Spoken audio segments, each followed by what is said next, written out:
Before we dive into the next exciting story, drop a comment below and let me know, what time is it where you're watching from?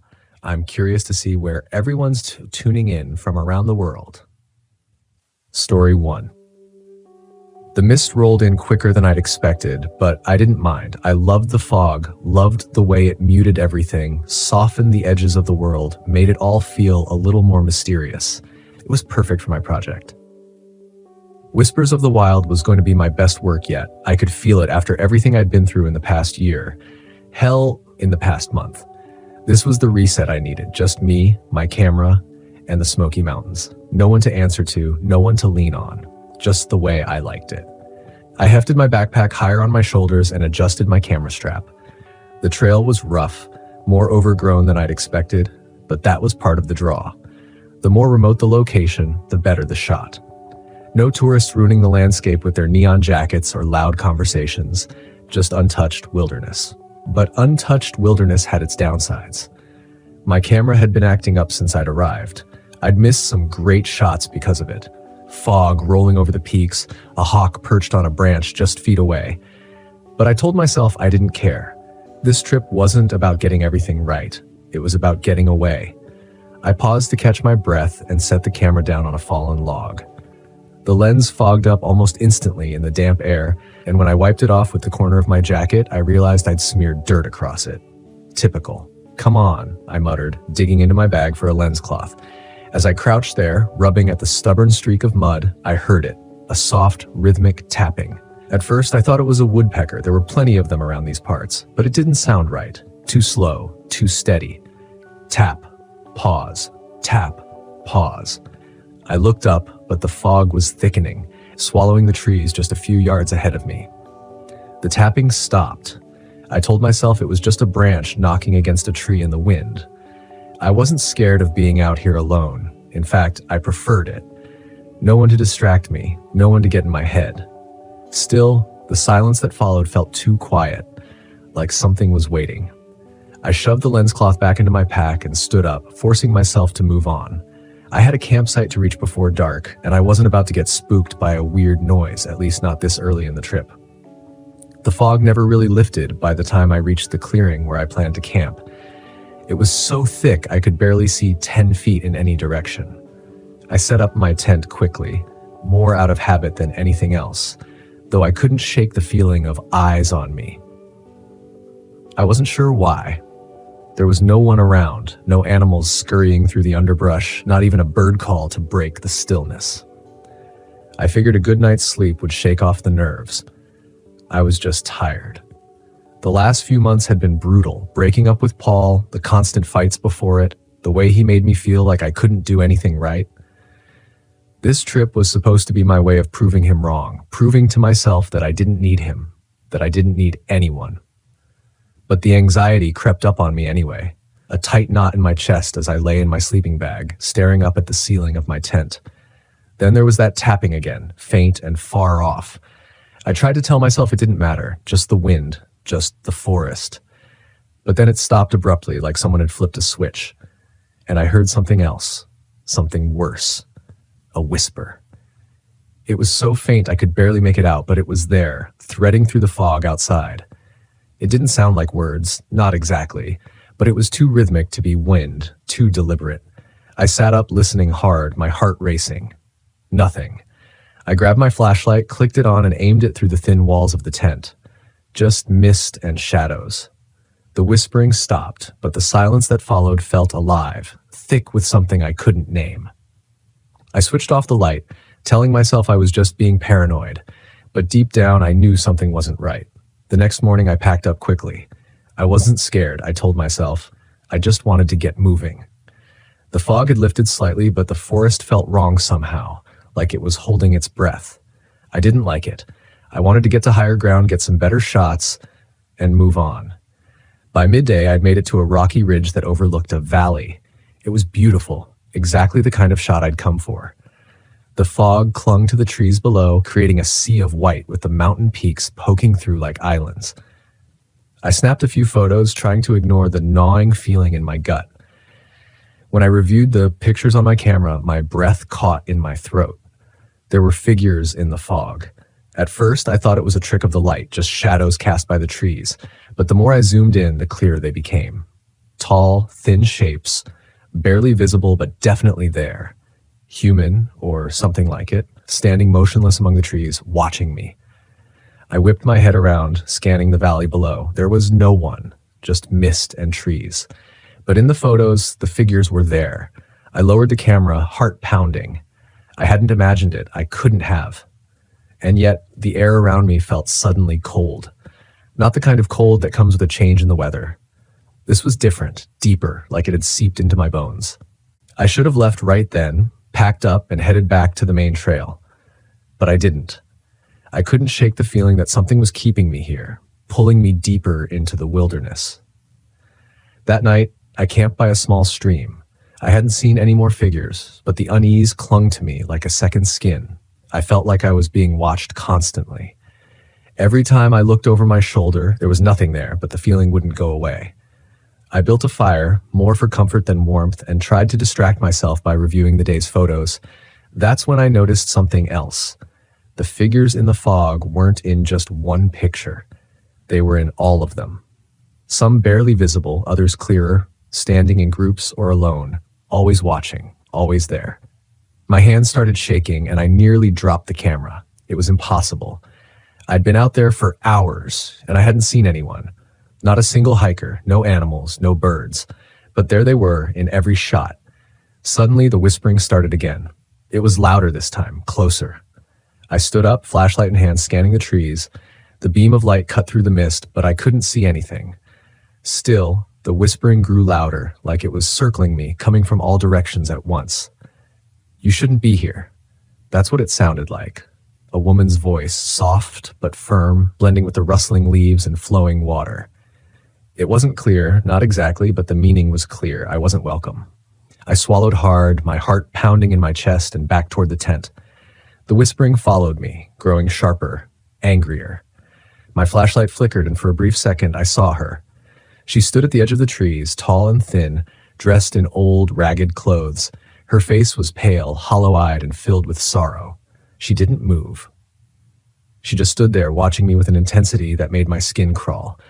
Then, just as quickly as she appeared, she was gone.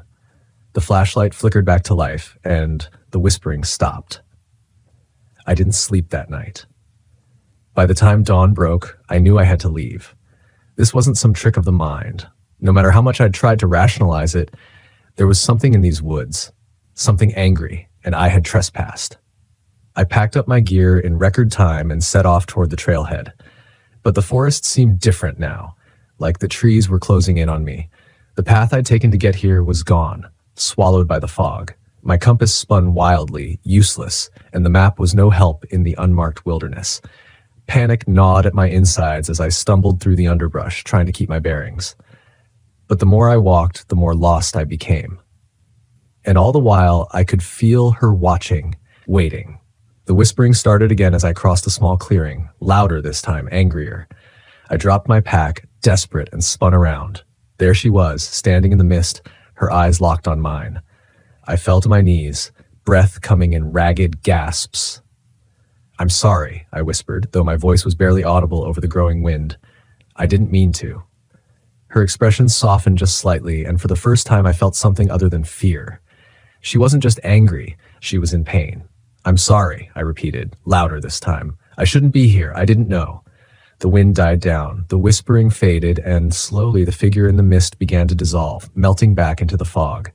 I sat there for what felt like hours, heart racing, too afraid to move. But she was gone. The air felt lighter, the forest less oppressive. When I finally stood, I saw it.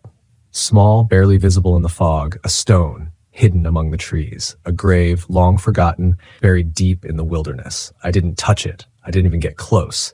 I just stood there for a moment, paying my respects to the spirit I'd disturbed. Then, without looking back, I turned and walked away. I made it out of the Smokies that day, but the images, the figures in the fog, the woman's sorrowful eyes followed me. I never published the photos from that trip. Some things I realized weren't meant to be captured. Some things were meant to be left alone. Story 2. I always thought the vastness of the desert would calm me. It's what I needed after everything that had happened at work. The constant pressure, the unrelenting deadlines, the suffocating feeling of being boxed into the same routine. I planned the trip to Big Bend National Park months ago, thinking a week away from it all would clear my head. Solitude in the desert seemed like the perfect way to hit the reset button. I'd heard the stories, of course, rumors of spiritual significance, whispered legends passed down by native tribes, but I'd never put much stock in that kind of thing. They were just stories, right? I was wrong. Big Bend is a place where the land meets the sky in such a dramatic way that it's almost unnerving. The sun bakes the earth by day, and at night the stars stretch endlessly, a canopy of light over the barren landscape. The silence is deafening, and out here, far away from everything, it feels like the world is holding its breath. I arrived at the park late in the afternoon, the sun already beginning to dip behind the distant Chisos Mountains. My plan was simple: hike the trail to the window, a spot famous for its breathtaking sunset views.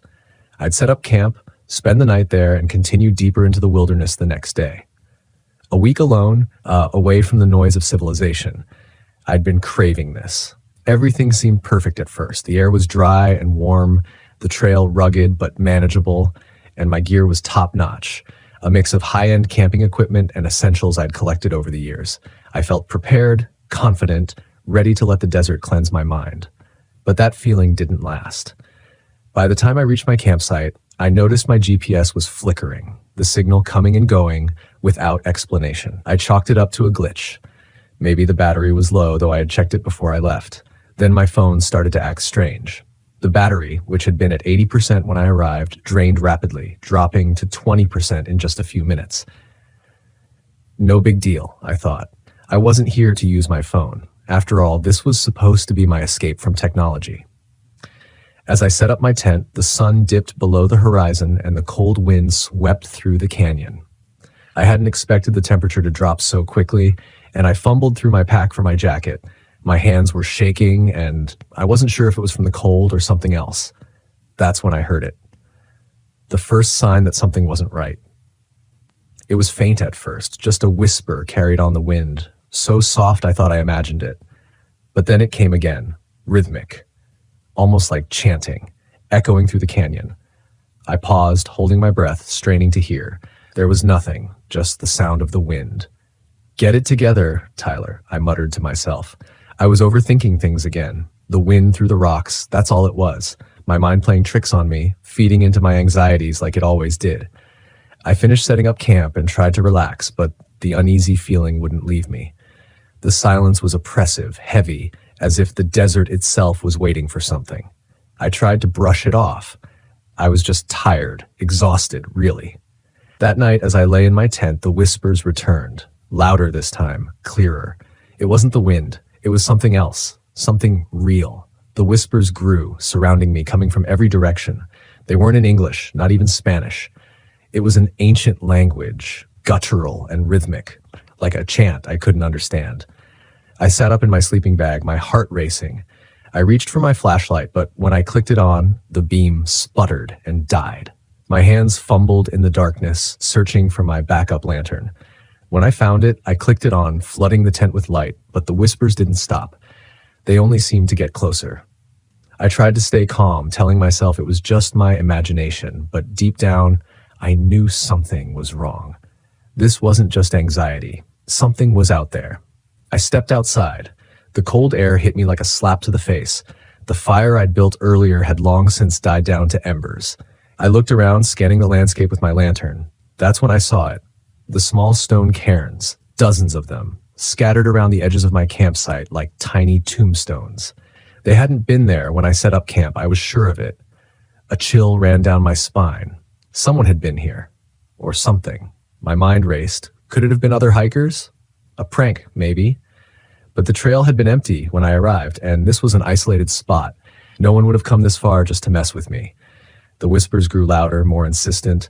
My hands were shaking as I backed toward my tent, the beam of my lantern swinging wildly across the ground. Then, out of the corner of my eye, I saw a movement. A shadow, just at the edge of the light, darting between the rocks. It was too fast to be human. My heart pounded in my chest as I swung the lantern around, trying to catch another glimpse, but there was nothing, just the empty desert. I bolted back into my tent, zipping it shut behind me, as if that thin layer of nylon could protect me from whatever was out there. I sat there, gripping the lantern, listening to the whispers fade into the distance. I didn't sleep that night. Every noise made my heart jump. Every gust of wind felt like something moving just outside. By morning, the whispers were gone, but the unease lingered. I packed up camp, deciding to cut my trip short. I'd head back to the trailhead, call it a failure, and go home. There was no shame in that. But as I started hiking back, something was off. The trail didn't look right. The landmarks, the rock formations, they weren't where they should have been. I pulled out my map, trying to orient myself, but nothing matched. It was like the land itself had shifted overnight. I checked my GPS, but the screen was blank, dead. My phone, too, had lost all power. Panic set in. I was lost, completely, utterly lost, in the middle of the desert. I forced myself to stay calm, to breathe. I could find my way back. I just retraced my steps. But no matter how far I walked, the landscape seemed to warp around me, twisting into unfamiliar shapes. My footprints, which should have been visible in the sand, were gone, erased, as if I'd never walked that way at all. The sun climbed higher in the sky, beating down on me, but the cold from the night before hadn't left. It clung to me, seeping into my bones, and then I saw it again. The shadow. It was farther away this time, just a dark figure standing on the ridge, watching me. I froze, my breath catching in my throat. It was tall, impossibly tall and thin. I couldn't make out any features, just its silhouette against the sky. It didn't move. It didn't come closer. It just stood there, watching. I didn't know what it was, but I knew I had to get away from it. I turned and ran, my legs burning as I scrambled over the rocks, my pack bouncing against my back. But no matter how far I ran, the figure was always there. Always just at the edge of my vision, standing still, waiting. My mind raced with the legends I'd read before the trip. Stories of La Malahora, the evil hour, a spirit that lured travelers to their doom. It was said to appear just before tragedy struck, a warning of death. I hadn't believed in those stories, not really. But now, with the shadows stalking me, I wasn't so sure. The sun began to set, casting long shadows across the desert. I was exhausted, my body aching, my mind frayed. I couldn't keep running. I had to face it. I stopped, turning to look at the ridge behind me. The shadow was closer now, standing still. It was its dark form blending with the rocks. I took a deep breath, trying to steady my nerves. "I'm not afraid," I said aloud, though my voice wavered. "I'm not afraid of you." The shadow didn't move, but I felt its presence, heavy and oppressive, weighing down on me. My heart raced, but I forced myself to stand my ground. Slowly, the figure began to fade, dissolving into the landscape like smoke. The whispers, too, faded into the wind, growing quieter until they were gone. I stood there for a long time, the desert silent once more. The sky darkened above me. I didn't know what had just happened, but I knew one thing for sure. I couldn't stay here any longer. The next morning, I found the trail. The landscape had returned to normal, the landmarks in the right places, as if nothing had changed. I made my way back to the trailhead, my legs weak, my mind still spinning from the encounter. I left Big Bend that day, never to return. Some people might say it was just my imagination, that the isolation and the anxiety had gotten to me. But I know what I saw.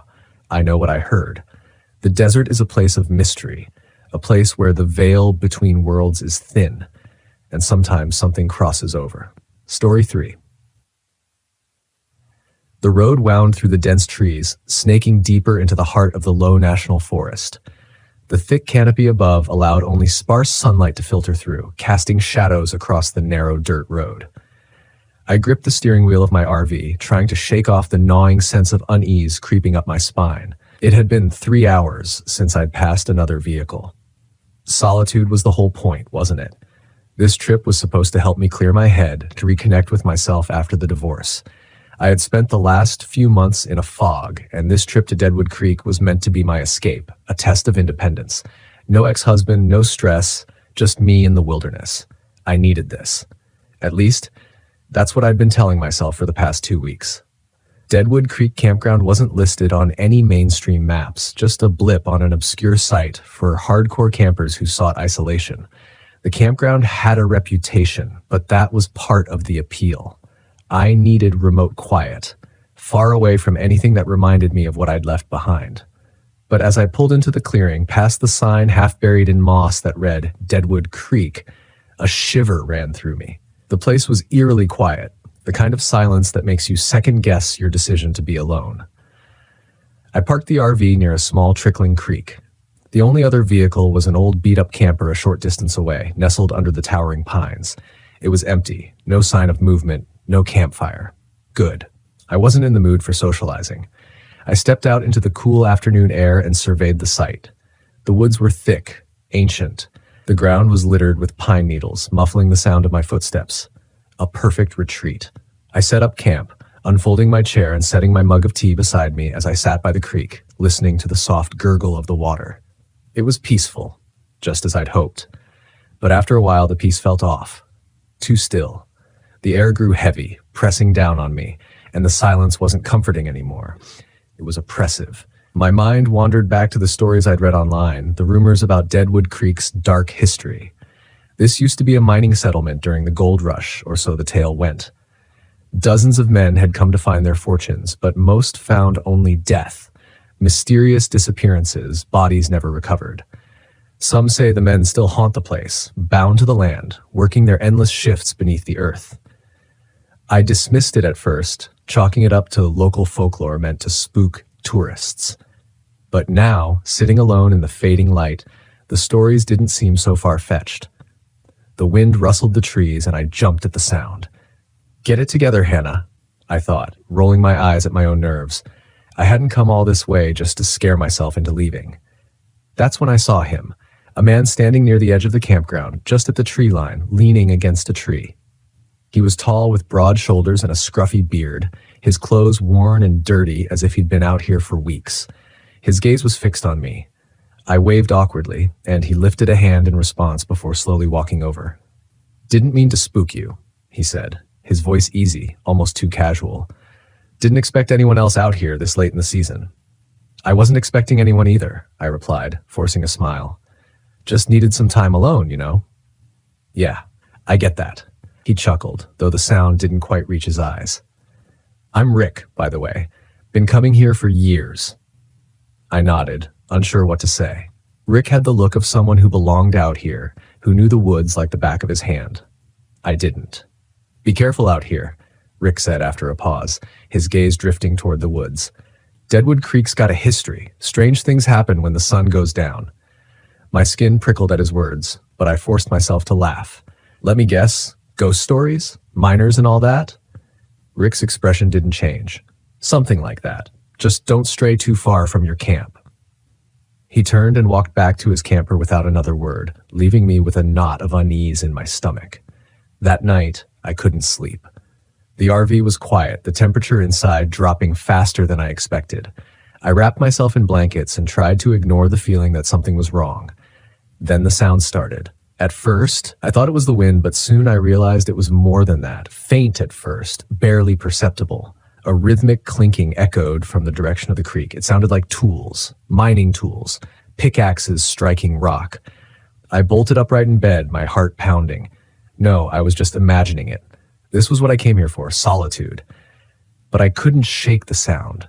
It was getting louder, the metallic rhythm persistent, almost like a heartbeat. I grabbed a flashlight and climbed out of the RV, my breath visible in the cold night air. The forest was a wall of darkness, the trees looming overhead like silent sentinels. The sound of the creek was louder now, rushing over rocks, and I could swear I heard voices. Whispers carried on the wind. My flashlight beam swept across the campsite, catching nothing but trees and the faint shimmer of water. But then I saw them. Figures. Shadowy, half-formed shapes moving by the creek, their outlines faint but unmistakably human. They moved like they were working, digging, swinging pickaxes in time with the clinking sound. My throat tightened as I realized they weren't there in the normal sense. They were translucent, faded. I stumbled back, my mind scrambling to make sense of it. Ghosts? No, that was impossible. I backed toward the RV, my pulse racing, but as I turned, I nearly collided with Rick. "Easy," he said, raising his hands. "I saw your light. Thought I'd come check on you." I couldn't find the words to explain what I'd just seen, but Rick didn't need me to. He just looked over at the creek and nodded, his face unreadable. They come out at night, the miners. Been here for over a century, trapped in their own hell. I swallowed hard, trying to suppress the rising panic. You mean you know about this? What is this place? Rick gave a half smile, though it was more sad than comforting.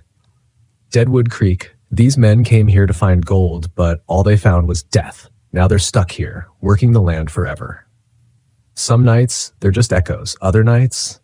He trailed off, but the implication was clear. On other nights, they weren't just echoes. Story 4. I parked my RV deep in the Black Hills, farther than I'd ever dared to go before. The last sign of civilization had been a gas station over an hour back, and now it was just me, the trees, and the silence. And that was exactly what I wanted. Solitude. After the divorce, I craved it like a drug. I needed this trip to remind myself of who I used to be, before the arguments, before the failures, before the loneliness settled in like a slow-burning rod. Out here, surrounded by miles of forest, I'd find peace. At least that's what I told myself as I killed the engine, the sudden quiet swallowing me whole. I climbed out of the RV and stretched, breathing in the sharp, cold air. The Black Hills were breathtaking, tall, ancient pines rising like sentinels against the darkening sky. The wind was still, not even a rustle of leaves, just silence. I walked around the clearing, feeling the weight of the world lift ever so slightly with each step. This was why I loved the wilderness, the isolation, the escape. But there was something off this time, a heaviness in the air. I'd been here before, years ago, but it had never felt like this. I shook off the feeling. My mind was playing tricks on me. It had been a rough few months, and I wasn't thinking straight. A couple of nights out here would fix that. I busied myself with setting up camp, though I didn't have much to do. The RV had everything I needed. I lit a fire outside anyway, for old time's sake, and poured myself a drink. I sat on the fold-out chair and stared into the flames, letting the warmth pull me in. Then I heard it. A sound, faint at first, like tapping. I looked around, but there was nothing. Probably just the forest settling. I turned back to the fire, trying to relax, but the noise came again. Rhythmic, deliberate this time. I couldn't shake it off. Animals, I muttered to myself, standing up and shining my flashlight into the trees. The beam cut through the darkness, illuminating the dense undergrowth. I scanned the edge of the forest, expecting to see a raccoon or a deer, but there was nothing, just the trees, standing tall, unmoving. I took a deep breath and laughed. I was being paranoid. The first night alone always did this to me, made me jump at shadows. I headed back into the RV, locking the door behind me. That night, I slept fitfully. Dreams of my ex-wife drifted through my mind, her face twisted in anger, her voice echoing in that same sharp, accusing tone I knew too well. I woke up several times, drenched in sweat, my heart pounding. By morning, the feeling of unease still clung to me like a damp fog. I tried to ignore it, pushing myself to enjoy the day. I spent the morning hiking, trying to lose myself in the familiar sights of the Black Hills, but it was hard to shake the feeling that something was wrong. The woods felt off, too quiet, too still. I returned to the RV just after midday, planning to settle in and enjoy a lazy afternoon. That's when the real problems began. The generator sputtered and died as I tried to start it up. I cursed, fiddling with the switch, but nothing happened. No power, no lights, and no heat. I wasn't worried yet. I could figure it out. I always did, but the frustration simmered beneath the surface. I was already on edge, and the last thing I needed was for the RV to start malfunctioning. I grabbed my toolkit and went outside, working on the generator for what felt like hours. As I crouched next to the RV, I thought I heard footsteps behind me. I froze, wrench in hand, listening. There it was again. Soft, slow steps, like someone was circling me. I whipped around, but the forest was empty, just the same dense pines standing silent, watching. "Get it together, Jack," I muttered, turning back to the generator. By dusk, I was back inside. The generator was still dead, and the RV was cold, but I told myself it was fine. I'd built a fire outside, so I didn't need heat in here. I sat by the fire again, staring out into the forest, hoping the flames would chase away the anxiety that had been building all day. That's when I saw them. Shadows, just at the edge of the firelight. They were tall, thin, humanoid, but wrong somehow. Too elongated, too stiff. They stood between the trees, unmoving, watching me. My breath caught in my throat as I blinked, thinking I was imagining things, but they didn't disappear. They were still there, standing in the shadows just beyond the fire. "Who's there?" I called out, my voice cracking. No response. The figures remained still, their hollow eyes fixed on me. I stood up slowly, grabbing the flashlight and shining it toward them, but the beam seemed to bounce off the darkness, unable to penetrate the trees. When I lowered the light, they were gone. I stumbled back into the RV, slamming the door behind me. My heart pounded in my chest as I paced the small space, my mind racing with possibilities. Had someone followed me out here? Were they messing with me? I grabbed my phone only to find the battery drained, dead. The same with my watch. I was completely cut off. I tried to calm myself down, but the sense of dread was overwhelming. I felt like I was being watched, even inside the RV. I peeked out the window, expecting to see those figures again, but the clearing was empty. The fire outside was still burning, casting flickering shadows across the ground. I crawled into bed, wrapping myself in blankets to ward off the chill that had settled in. I tried to tell myself it was just my imagination, that I was jumping at shadows because of the divorce, because of the loneliness. But deep down, I knew something was wrong. I barely slept that night, and when I did, my dreams were filled with strange voices, whispers that sounded like my ex-wife, but hollow, distorted. She called to me from the darkness, telling me to come outside to follow her into the trees. When I woke, I was drenched in sweat, my heart pounding. It was morning, but the RV was still freezing. I could see my breath fogging in the air. I had to leave. Something was wrong here, and I wasn't going to stick around to find out what. I threw my things together, ready to get the hell out of the Black Hills, but when I tried the engine, the RV wouldn't start. No matter how many times I turned the key, it sputtered and died. I slammed my fists against the steering wheel, panic rising in my chest. I grabbed my bag and rushed outside, but as soon as I stepped into the clearing, I froze. They were back. The figures, tall, hollow-eyed shadows, stood at the tree lines surrounding the clearing. Dozens of them now, all watching me, waiting. I stumbled backward, my breath catching in my throat. The fire had burned out during the night, and the clearing was shrouded in a thick, unnatural fog. I had to get out of here. The figures didn't move as I grabbed my camping knife and marched toward the nearest tree, determined to hack my way out of this nightmare. I had seen strange carvings on some of the trees, symbols jagged and twisted. Maybe they had something to do with this, something to do with the figures. With trembling hands, I drove the blade into the bark, carving through the strange lines. As soon as I broke the symbol, the air shifted. The shadows flickered, and for a moment, I thought I heard a low echo and wail. I didn't stop. I hacked at the trees, cutting through every symbol I could find. The voices in my head grew louder with each slash. My ex-wife's voice, distorted and hollow, begged me to stop, telling me to come into the forest, to let go. But I didn't listen. I couldn't. Finally, when I had cut through the last symbol, the air went still. The figures at the tree line melted away, dissolving into the fog. I stumbled back to the RV, my legs weak, my mind spinning. The engine roared to life on the first try. I sped out of the clearing, not daring to look back. The Black Hills vanished behind me, swallowed by the fog. But even now, as I write this, I can still feel them watching, waiting. The hollow ones never really let you go. Story 5. The forest around me was too quiet. I'd been sitting by the campfire outside my RV, enjoying the silence for hours, but now something felt off. The kind of off you feel in your gut before your brain catches up to what's happening. No wind, no rustling in the leaves, just dead stillness. That was the first thing I noticed when I pulled up to this remote campsite, deep in Mount Hood National Forest. A place like this should have been full of life. Birds, insects, something. But the only sound was the crackle of the fire and the distant hum of the radio I'd brought along. I needed quiet after everything that had happened over the past year. I wasn't looking for distractions, just isolation. After my wife's death, nothing made sense anymore.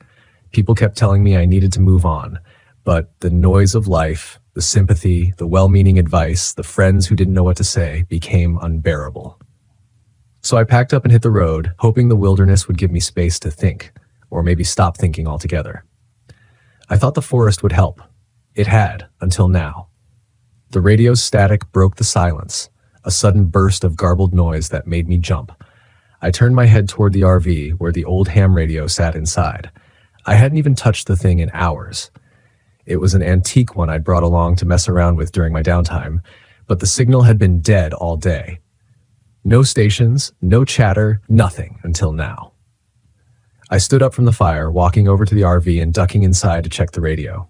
The static was louder, more insistent, like it was trying to form words but couldn't quite get there.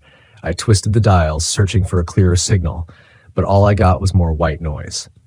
Then, through the crackling, I heard it. A voice, faint and garbled, speaking numbers. 1, 3, 7, 8, 9. The numbers repeated over and over, mechanical and cold, like a voice from an old number station. It didn't make sense. I was miles from anywhere, and this was supposed to be a dead zone. No signal, no interference. The voice paused for a moment, then the numbers started again. 1, 3, 7. It sent a chill through me, but I told myself it was just some rogue signal bouncing off the atmosphere. Maybe a military transmission. There were logical explanations for this kind of thing, I was sure. But the way the numbers repeated over and over felt wrong, like the message wasn't for just anyone, like it was for me.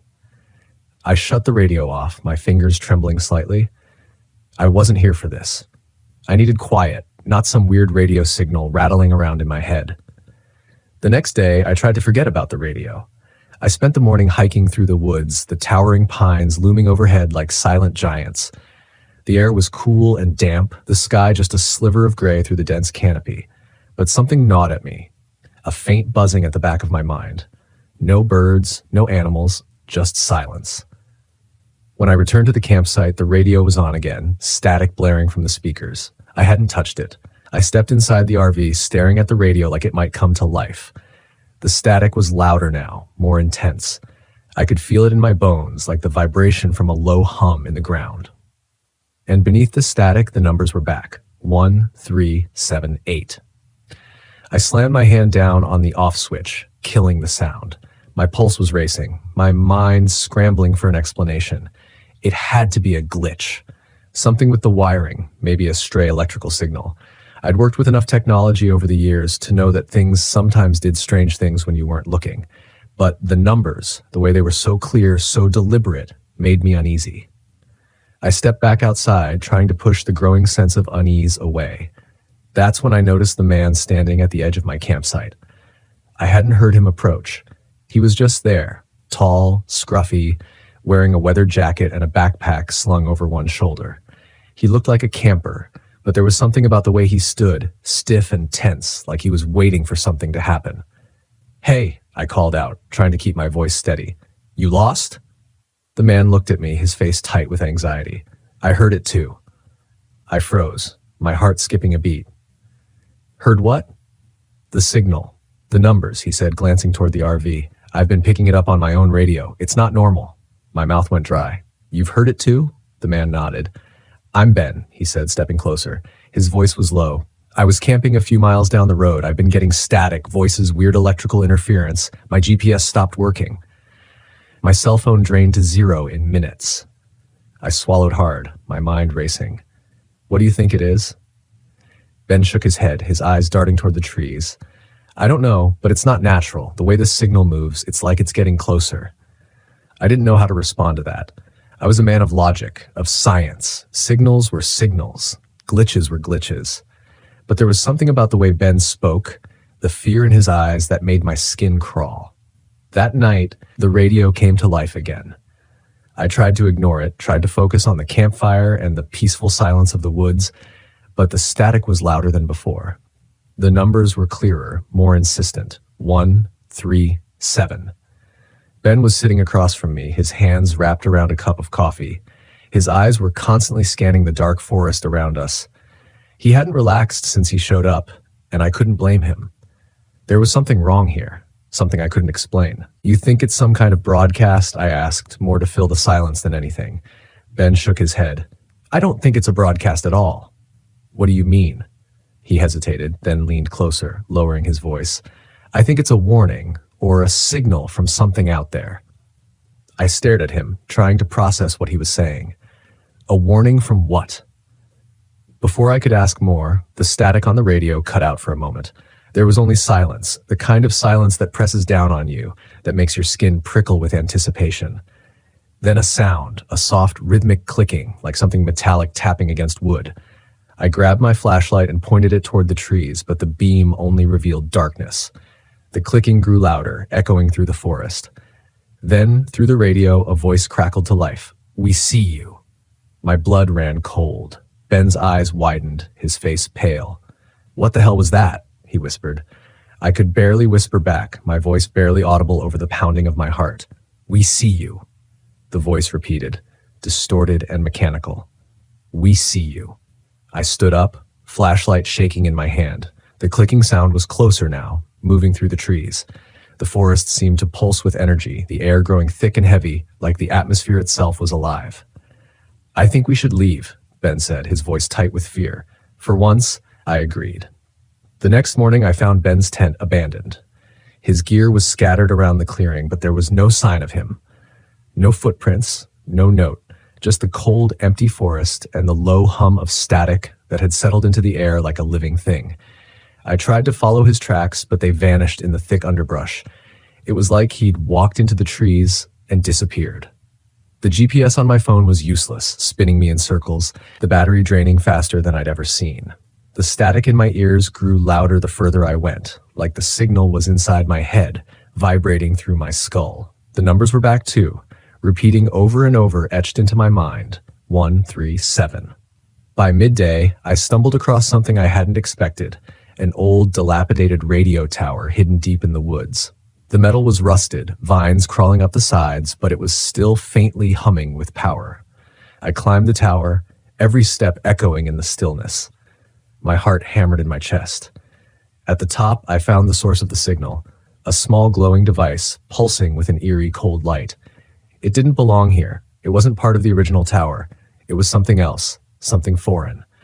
I reached out and touched it, and the static in my head exploded.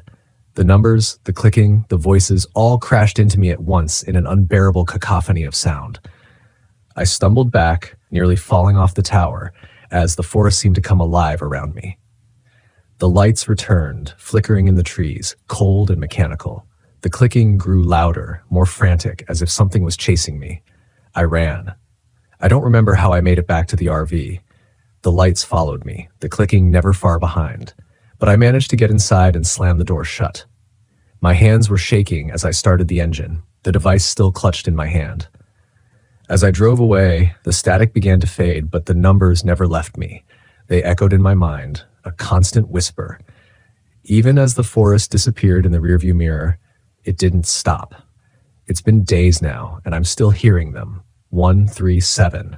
I can't get them out of my head, and I can't shake the feeling that whatever was out there, whatever sent that signal, knows where I am. And it's not done with me yet.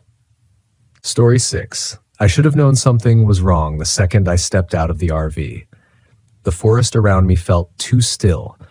The kind of stillness that makes you question whether the world itself is holding its breath, waiting for something to happen. But I brushed it off. I was in the middle of the Sawtooth National Forest, miles from any other campers or hikers. This was exactly what I wanted, complete isolation. This place was going to make for the perfect series on my channel. Unmarked trails.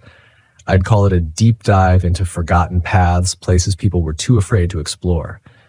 And this one, it had all the elements of a viral video. No one knew much about the unmarked trail I was hunting, only vague rumors of hikers disappearing and whispered stories of something called the Collector. Something about that name intrigued me. I wasn't one to believe in folklore or ghost stories, but my audience loved them, and that's what mattered. The first 2 days passed uneventfully. I hiked, filmed B-roll footage, and narrated into my camera about the history of the area. The trail I was following wasn't exactly easy to find. I had to rely on a few tips from locals, a vague map sketched by a guide at a general store, and a lot of guesswork. But I found it, an overgrown path cutting into the forest, almost hidden by the surrounding brush. Perfect. This is it, I said into the camera, feeling the excitement bubble up, the forgotten trail. I spent that afternoon hiking along it, deeper into the wilderness than I'd planned. Time got away from me, but the sun was still up, casting golden light through the canopy. I knew I had to head back to camp soon, but the trail kept pulling me further. I wanted more footage, more content for the channel. By the time I returned to my RV, dusk was settling in. I set my gear down, sat by the fire I'd built earlier, and reviewed the footage. That's when I noticed it. In the background of one of my shots, there was something. A figure standing just at the edge of the trees. It was faint, barely visible, but definitely there. A tall, shadowy outline watching me. I rewound the clip and zoomed in, but when I played it back again, the figure was gone. Just trees. The hairs on the back of my neck stood up. I had been alone all day, hadn't I? It's nothing, I muttered to myself, shaking off the creeping unease. Probably a glitch in the camera, some kind of light distortion. I'd seen that before. But even as I tried to rationalize it, my eyes kept drifting back to the tree line, scanning for movement. Nothing. That night I barely slept. Every little noise made me sit up in bed, ears straining, heart pounding. But the forest was quiet, just the occasional rustle of leaves. Still, that feeling, the gnawing sensation of being watched, clung to me, even as the fire burned down to embers outside. The next morning, I pushed my nerves aside and geared up again. Today was the day I was going to push deeper into the trail. I was determined to find something, anything, that could give my channel the edge I was looking for. I packed my camera, drone, and enough supplies to last until nightfall. As I set off, something felt different. The forest had taken on an oppressive quality. The air was heavier, the light dimmer. The trail seemed to have changed too. The trees were growing closer together, the undergrowth thicker. Landmarks I thought I'd passed before were suddenly missing, or maybe I'd misremembered them. Either way, I felt more disoriented than I'd like to admit. But I pressed on. Several hours into the hike, my camera started malfunctioning. The battery, fully charged that morning, drained rapidly. The drone refused to take off. When I checked the footage I'd shot, static filled the screen, blurring everything. My frustration grew, but I wasn't about to quit. Not yet. That's when I saw it again. Ahead on the trail, the figure. It stood between two trees, far enough away that I couldn't make out any details, but close enough to feel its presence. Tall, impossibly tall, and still. My breath hitched as I fumbled for the camera, but by the time I raised it, the figure had vanished again. I stood frozen for a moment, my pulse racing. What the hell was that? I wasn't imagining things. There had been someone or something out there, but there was no sign of anyone now. No footprints, no rustling leaves, just silence. I should have turned back then. I should have packed up and left. But something deeper than curiosity kept me going. It was pride, maybe ego, the need to prove to myself that I wasn't just a YouTuber chasing shadows. I was a professional. I knew these woods. I pressed on, my mind racing with thoughts of how this footage, real or not, could be my breakthrough. I could see the thumbnails, the titles, the Cursed Collector Trail, captured on film. It would go viral, guaranteed. But as the hours dragged on, the trail seemed to twist and turn in ways that didn't make sense. I wasn't sure how far I'd gone anymore. The sun, which should have been high in the sky, seemed to hang low, casting long shadows earlier than it should have. And then I heard the whispers. At first, they were faint, barely audible over the crunch of my boots on the dirt, but the deeper I went, the clearer they became. Voices, indistinct, like a conversation just out of earshot. I stopped, straining to listen. My heart thudded in my chest. Ryan, the voice was soft, almost gentle, but hearing my name sent a cold shiver down my spine. I spun around, scanning the forest, but there was no one, just trees. And then there it was again, the figure, closer this time. It stood in the shadows, tall and unmoving, its eyes glowing faintly in the dim light. I took a step back, my breath quickening. This wasn't possible. It couldn't be real. Ryan. The voice was clearer now, coming from the figure. My legs felt heavy, frozen in place as I stared, unable to look away. It didn't move, didn't approach. It just stood there, watching. I fumbled for my camera, hands shaking, but when I hit record, the screen flickered and went black. The battery was dead again. My phone, too, completely drained, though it had been fully charged that morning. Panic surged through me. I turned and bolted down the trail, my feet pounding the dirt. But no matter how far I ran, the forest seemed to stretch on forever. The landscape twisted around me, trails splitting off in directions I hadn't seen before, paths looping back on themselves. I was trapped. I stopped to catch my breath, leaning against a tree, my head spinning. The whispers hadn't stopped. They circled around me now, growing louder, more insistent. Come deeper. I shook my head, trying to clear the fog of fear that clouded my mind. I wasn't going to let this happen. I'd survived worse. I just needed to think to get my bearings. But then I saw it, my camp, the RV. I stumbled forward, relief flooding through me as I reached the clearing. But something was wrong. The RV looked different, older, like it had been sitting there for years, weathered and decaying. I backed away slowly, my mind racing. This wasn't possible. I had only been gone a day, 2 at most. But the way the RV sagged, its windows cracked, and the rust that ate away at the metal, it felt like I'd been gone for much longer. Ryan. The voice was right behind me. I turned, and there it was, the collector. It stood at the edge of the clearing, its shadows stretching toward me, its eyes glowing brighter now, like embers in the dark. I wanted to run, but my legs wouldn't move. Ryan, come with me. The collector's voice was a low whisper, soft and inviting, pulling at me, urging me to follow. It took a step forward, and I could feel its presence, heavy and cold, as though the very air around me had thickened. No, I choked out, my voice barely audible. The collector's eyes burned into me, its shadow growing longer, reaching out. I stumbled backward, finally breaking free of the paralysis that gripped me. Without thinking, I turned and ran. My legs burned as I sprinted into the trees, away from the RV, away from the trail. The forest seemed to close in around me, the trees twisting and shifting as I ran. I didn't know where I was going, just that I had to get away. The whispers followed me, echoing in my ears, growing louder and louder until they became a roar. But I kept running, pushing through the exhaustion, the fear, the disorientation. I didn't stop until the first light of dawn broke through the trees. And when I finally did, I realized I had made it out. The forest was still behind me, the whispers gone, the collector nowhere in sight. I was alive. But I didn't feel relief, only emptiness. I left the Sawtooth National Forest that day, my RV abandoned where it had been claimed by the forest. I never posted the footage. There was nothing to show anyway, just static shadows and whispers. And sometimes late at night, I can still hear the collector calling my name, waiting. Story 7. I never wanted to drive Loveland Pass again.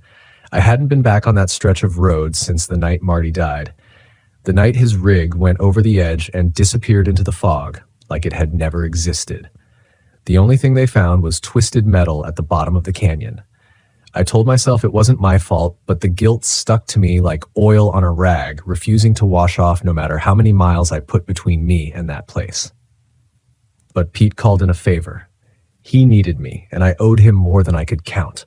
A convoy job through the Rockies, 3 trucks hauling high-value cargo to a research facility in Colorado. It was big money, but more than that, it was for Pete. He convinced me with a laugh over the phone. Come on, Red, we need your experience out here. What could go wrong? I didn't laugh. Not this time. So there I was, back in the driver's seat of my rig, with Pete leading the convoy and another trucker, Jerry, bringing up the rear. The snow-capped peaks of the Rockies loomed ahead as we started our ascent through Loveland Pass. The winding road snaked around the mountains, a narrow, dangerous route where one wrong move could send you tumbling into nothingness. The memories hit hard as soon as we passed the first switchback, the same stretch where Marty had lost control. I gripped the wheel tighter, feeling the familiar weight of regret in my chest. I'd spent years avoiding convoys, always driving solo. The ghosts from that night hadn't let me forget, and now I was back, like I was inviting them to haunt me all over again. Red, you still with us? Pete's voice crackled over the CB, cutting through my thoughts. I pressed the mic. Yeah, still here. Roads are getting slick. We should take it slow. Pete agreed, and we settled into the grind, navigating the treacherous turns with caution. The sun had set hours ago, and now only the thin beams of our headlights cut through the growing darkness. The fog rolled in thick and fast, curling around the edges of the road like ghostly fingers. That's when I saw it up ahead. Just barely visible through the fog was a pair of headlights. They flickered like a dying flame, appearing and disappearing in the swirling mist. I squinted, leaning forward, trying to get a better look. It was a truck, no doubt about it, but there was something familiar about the way it moved, the way it hugged the curves of the road like it had been driving this route for years. I keyed the mic again. Pete, You see that truck up ahead? Silence. Then Pete's voice came through, confused. There's no truck, Red.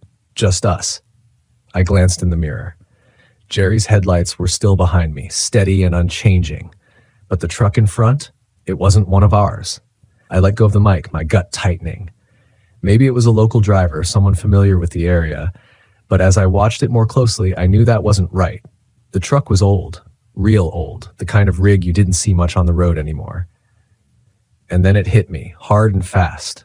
The paint job, the faded red stripe down the side, the same color as the one Marty had on his rig. My chest tightened. No, I whispered, gripping the wheel so tight my knuckles went white.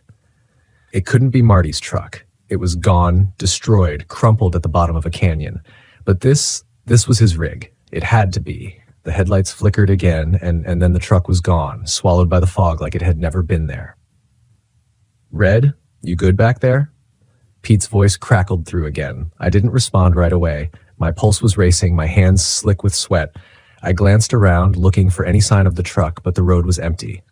Yeah, I said finally, my voice shaky. Just seeing things. But I wasn't seeing things. Not this time. We kept moving, the road winding higher, the fog thickening. The curves grew sharper, and the guardrails seemed to disappear into the mist, making it feel like we were driving on the edge of the world. That's when the CB crackled again, but this time it wasn't Pete or Jerry's voice. Red, you gotta help me. The voice was faint, distorted, but I recognized it immediately. My heart stopped. Marty? I whispered, disbelief creeping into my voice. The radio stayed silent for a moment, but then it came again, clearer this time, like the words were being dragged through the static. Red, help me. I can't hold on. I dropped the mic. This wasn't real. It couldn't be. Marty was dead, gone. But that voice, it was his, down to the rasp he always had when he called me Red. I hadn't heard it in years, and yet here it was, crackling through the radio like a ghost from the past. I tried to shake it off, tried to convince myself it was just some weird interference. But the road ahead seemed to twist and shift unnaturally, like the mountains themselves were trying to trap us in. I checked my mirrors again, half expecting to see the ghost truck reappear. But there was nothing, just the thick, swirling fog. Pete, something's not right, I said into the mic, trying to keep my voice steady. We should stop, let the fog clear. Negative, Red. We've got a tight schedule. Keep moving. His response was sharp, almost panicked. Pete wasn't the type to scare easily, but I could hear the tension in his voice. He knew something was wrong too, but he didn't want to say it. The fog pressed in closer, and suddenly the road didn't feel familiar anymore. And then I saw the truck again. It appeared out of the fog, closer this time, swerving wildly across the road. The old, rusted cab, the faded red stripe. It was Marty's rig, no doubt about it. But when I pulled alongside, there was no driver. The cab was empty, the windows fogged over from the inside. My stomach lurched. I slammed the brakes, swerving to avoid the ghost truck, but it vanished into the mist as quickly as it had come. My truck fishtailed, tires screeching against the wet pavement, but I managed to hold it steady. My heart was pounding in my chest. Red, what the hell's going on back there? Pete's voice snapped through the radio. I saw him, I muttered, barely able to catch my breath. I saw Marty's truck. Silence hung in the air for a long moment. I knew Pete was processing what I'd said, trying to figure out if I was losing it or if there was something more. But before he could respond, the CB crackled again. Marty didn't make it. It wasn't Pete. It wasn't Jerry. It was Marty. His voice filled the cab, clearer than before, as if he was sitting right next to me. You let me go, Red. You let me fall. I clenched the wheel, anger and fear boiling in my chest. I didn't let you fall. I tried, Marty. You didn't try hard enough. The road twisted again, sharper this time, and I could barely see the guardrail through the fog. But I kept driving, adrenaline coursing through me as Marty's voice echoed in my head. Suddenly, Pete's voice cut through the chaos. Red, you gotta snap out of it. This isn't real. It's the mountains messing with you. I snapped back. Messing with me. Don't act like you don't hear him, Pete. Pete didn't answer. The road ahead dipped sharply, and I saw it, the same curve where Marty had gone over, the same stretch of road where his truck had disappeared into the canyon. My heart raced, my mind spinning. Was that where this was leading? Was I about to relive Marty's crash? Marty, I'm sorry, I whispered, gripping the wheel tighter as the road curved dangerously toward the edge. I'm so damn sorry. The fog lifted just enough for me to see what was ahead. Marty's truck in the middle of the road, blocking the pass. There was no time to stop, no time to think. I swerved hard, avoiding the ghost truck at the last second.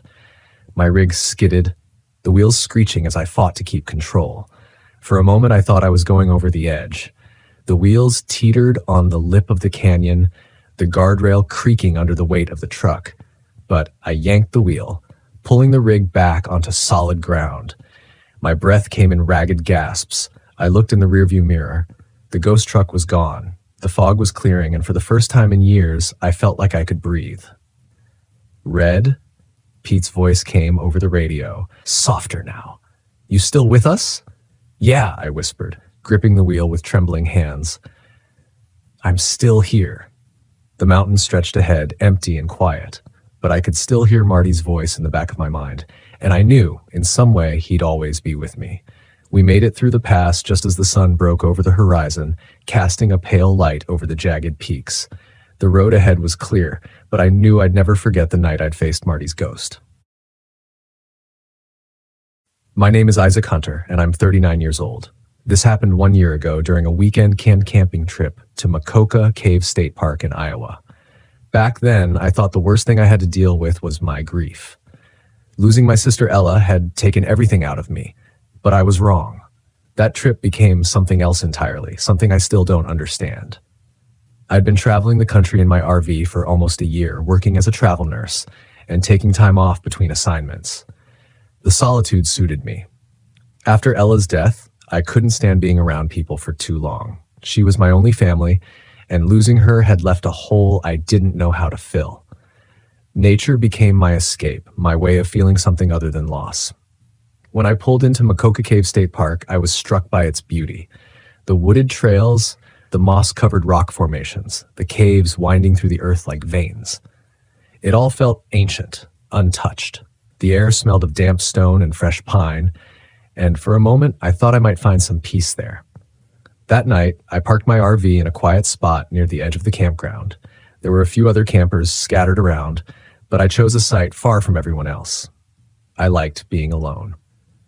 After dinner, I sat outside under the stars, journaling about Ella. It was something I did often, trying to keep her memory alive.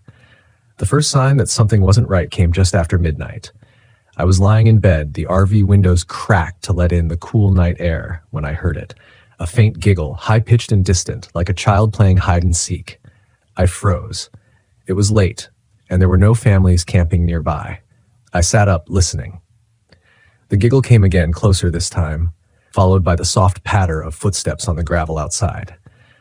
Grabbing my flashlight, I slid out of bed and peeked through the curtains. The light swept over empty picnic tables, a fire pit, and rows of trees beyond. Nothing. I stepped outside, the cold air prickling my skin. "Hello?" I called, my voice echoing in the stillness. No answer. The footsteps stopped. I stayed up for hours after that, my nerves on edge, but the night passed without further incident, and by morning, I convinced myself it was nothing, a trick of the wind, my mind playing games. The next morning, I met Max, a local historian and part-time park guide. I'd stopped at the visitor center to pick up a trail map, and he struck up a conversation. Max was in his 60s, with a kind face and a voice that carried a slow, deliberate rhythm. He told me about the park's history, its geological formations, and the cave's Native American significance. Then his tone shifted. "You know about the orphanage, don't you?" he asked. I shook my head. "Back in the 1800s, there was an orphanage just north of here," he explained. "It burned down in a fire. Most of the kids didn't make it out." He hesitated, glancing around as if to make sure no one else was listening. "Some folks say their spirits are still here, wandering the caves." I laughed nervously. "You don't actually believe that, do you?" Max shrugged. "I've seen things I can't explain, heard stories from campers like you. Footsteps, laughter, little handprints on the walls where no kids have been." He leaned closer. "If you hear them, don't follow. They're not what they seem." The conversation left me unsettled, but I brushed it off. Ghost stories were a staple of any old park, meant to spook tourists and sell postcards. Still, as I hiked the trails that afternoon, Max's word lingered. My hike took me deep into the park to a cave called Dance Hall. The entrance was wide and inviting, sunlight spilling through the gaps in the limestone ceiling. As I walked deeper, the air grew cooler, the light dimmer. The walls were damp, streaked with moss, and in some places smooth from centuries of water erosion. Then I saw them, small handprints smeared into the moisture on the walls. They were faint but unmistakable, tiny fingers pressed into the stone. I frowned, touching one. It was cold, wet, fresh. A chill ran down my spine, but I told myself it was nothing. Kids explored these caves all the time, right? They probably left the prints earlier that morning. But as I continued through the cave, the handprints didn't stop. They appeared higher up on the walls in places no child could easily reach. Then I heard it again. The giggle. It echoed through the cavern, bouncing off the walls, making it impossible to tell where it came from. I spun around, my flashlight sweeping the darkness, but I was alone. "Who's there?" I called, my voice shaking. No answer, just the steady drip of water from the cave ceiling. I left the cave quickly, my heart pounding. Back at my campsite, I found something strange near the fire pit, a rusted music box, half buried in the dirt. It was old, the kind of thing you'd find at an antique shop with tarnished brass edges and a faded floral pattern on the lid. Curious, I picked it up and turned the tiny crank. To my surprise, it worked, playing a haunting melody that sent shivers down my spine. I didn't want it. I tossed it into the trash bin by my RV and tried to forget about it. But that night, as I lay in bed, I heard the melody again, soft, faint, coming from outside. I sat up, my chest tightening. The trash bin was empty. The music box sat on the table inside the RV, its crank turning on its own. My blood ran cold. The third night, the children came. It started with whispers, faint and unintelligible, just outside the RV. Then came the knocking, a light, rhythmic tap on the door, like tiny fists demanding to be let in. I grabbed my flashlight, my hand trembling. "Who's there?" I shouted. The knocking stopped. When I opened the door, I saw them. A group of children stood in the clearing, their faces pale and translucent, their eyes glowing faintly in the dark. They were dressed in old-fashioned clothes, tattered dresses, suspenders, and bare feet. "Help us," one of them whispered, her voice soft and pleading. I froze, my instincts warring with my compassion. They looked so real, so vulnerable, but Max's warning echoed in my mind. "They're not what they seem." I can't," I stammered. Their expressions twisted, their mouths stretching into unnatural grins. The glow in their eyes brightened, and they stepped closer. "Help us," they repeated, their voices overlapping, growing louder. I slammed the door and locked it, my heart racing. The RV shook violently, as if something massive was pushing against it. The whispers turned to screams, high-pitched and deafening. I grabbed the music box, desperate, and cranked it as hard as I could. The melody filled the RV, drowning out the screams outside. The children froze, their faces contorted in anger and fear. One by one, they faded into the darkness. By dawn, the campground was quiet again. The handprints on the RV's windows were the only sign they'd been there. I buried the music box near the ruins of the orphanage, leaving a bouquet of wildflowers in its place. I whispered a prayer for the children, for my sister, for myself. When I drove away, I thought it was over. But as I glanced in the rearview mirror, I saw them. Small handprints pressed into the condensation on the glass. They haven't followed me since, but I still dream of them sometimes, their pale faces and glowing eyes. And when I hear laughter in the distance, I wonder if they found someone new to call for help.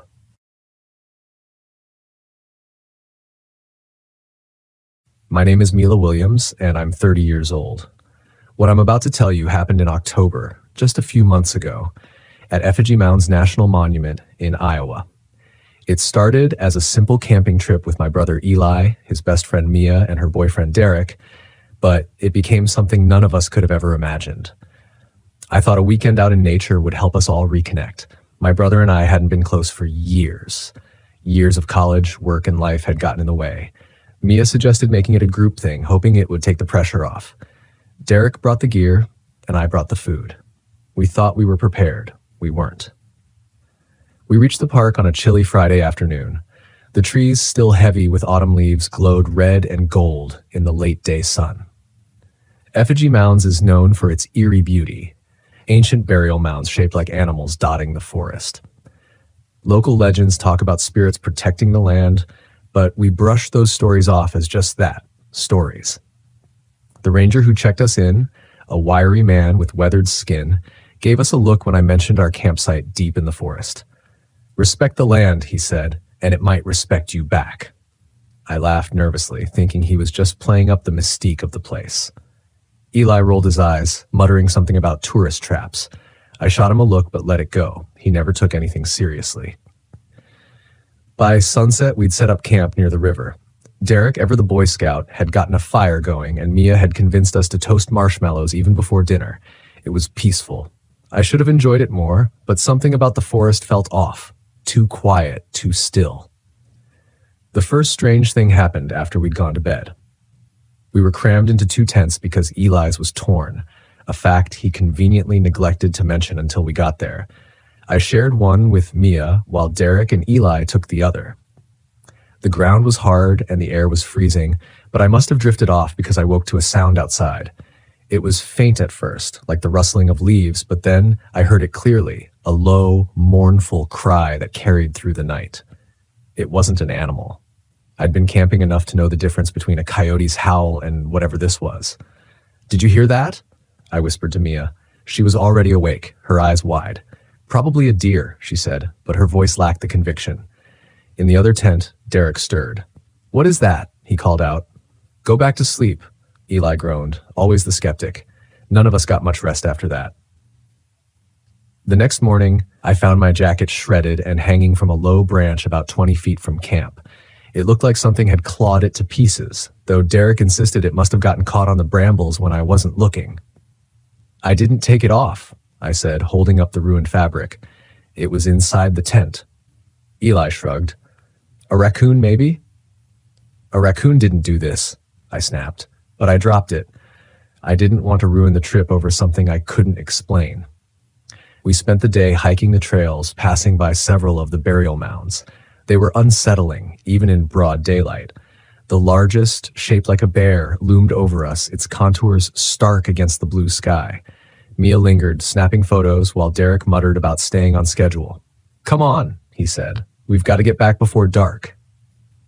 He was right. By the time we returned to camp, the shadows were long and the air had turned icy. The fire felt like our only protection against the creeping dark. That night, things escalated.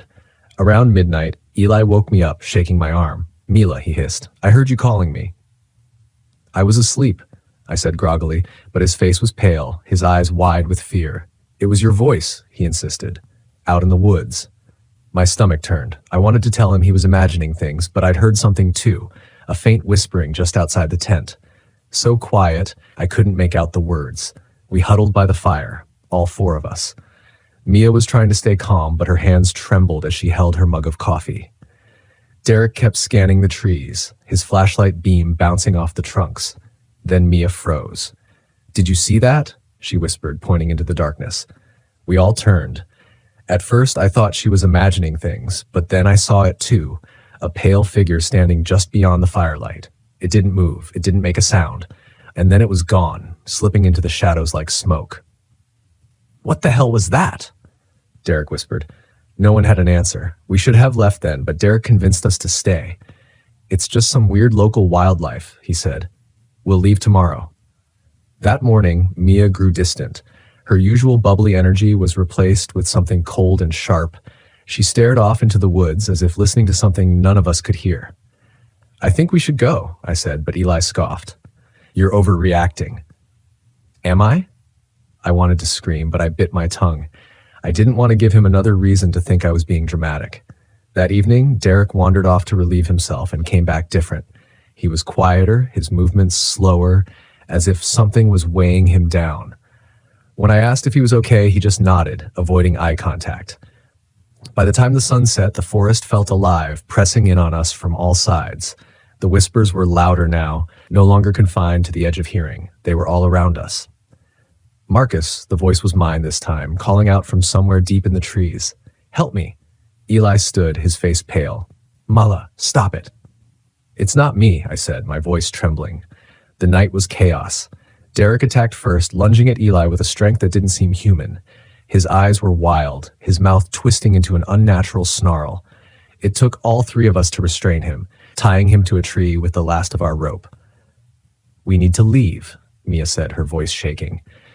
"We can't just leave him like this," I protested, but even as I said it, I wasn't sure he was still Derek. His head lolled forward, and when he looked up at me, his eyes were black as pitch. The whispers grew louder, joined by rustling all around us. The pale figures emerged from the trees, more of them this time. Their forms were wrong, too tall, their limbs too long, their faces blank and hollow. "They're skinwalkers," Mia whispered, her voice barely audible. "What do we do?" I asked, my voice cracking. "Offerings," she said. "We have to appease them." We piled everything we had by the fire, food, clothes, anything of value, but it wasn't enough. The figures kept advancing, their hollow eyes fixed on us. Finally, I made a decision. "Run," I told Eli and Mia. "I'll hold them off." "Mila, no," Eli shouted, but I shoved him toward the trees. "Go," I screamed. I turned to face the creatures, clutching a burning branch from the fire. "You want me?" I shouted. "Come and get me." I don't remember much after that. The last thing I saw was Eli and Mia disappearing into the trees as the creatures closed in. Then everything went dark. They told me weeks later that Eli returned with the search party, but they found no trace of me, just my shredded jacket hanging from a tree near the burial mounds. Now I'm here, writing this down, trying to make sense of it all. Maybe someone will read this and think twice before venturing too deep into effigy mounds. Respect the land and pray it respects you back.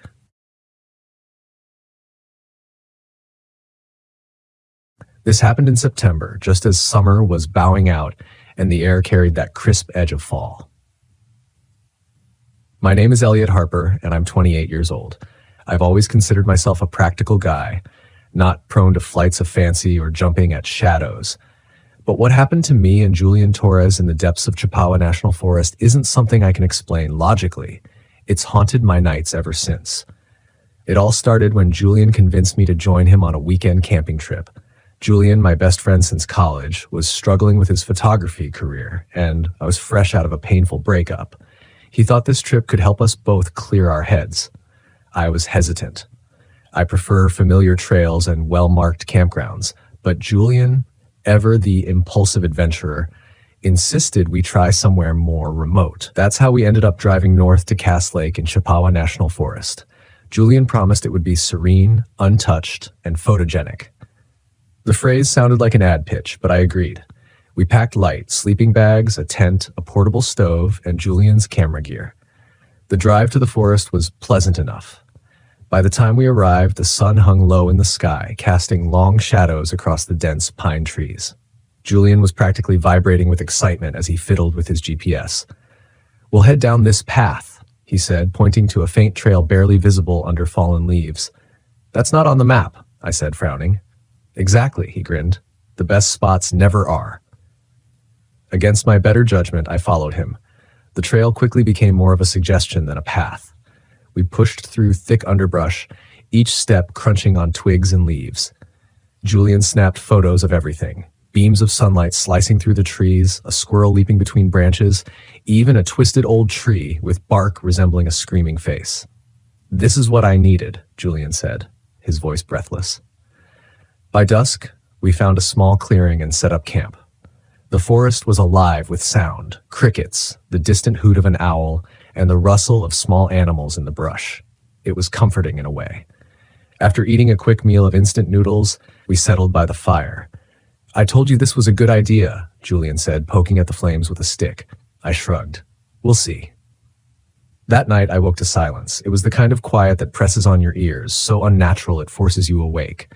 The forest had gone dead. No crickets, no wind, just nothing. I sat up, straining to listen. That's when I noticed the footprints in the dim light of the dying fire. I saw them circling our tent.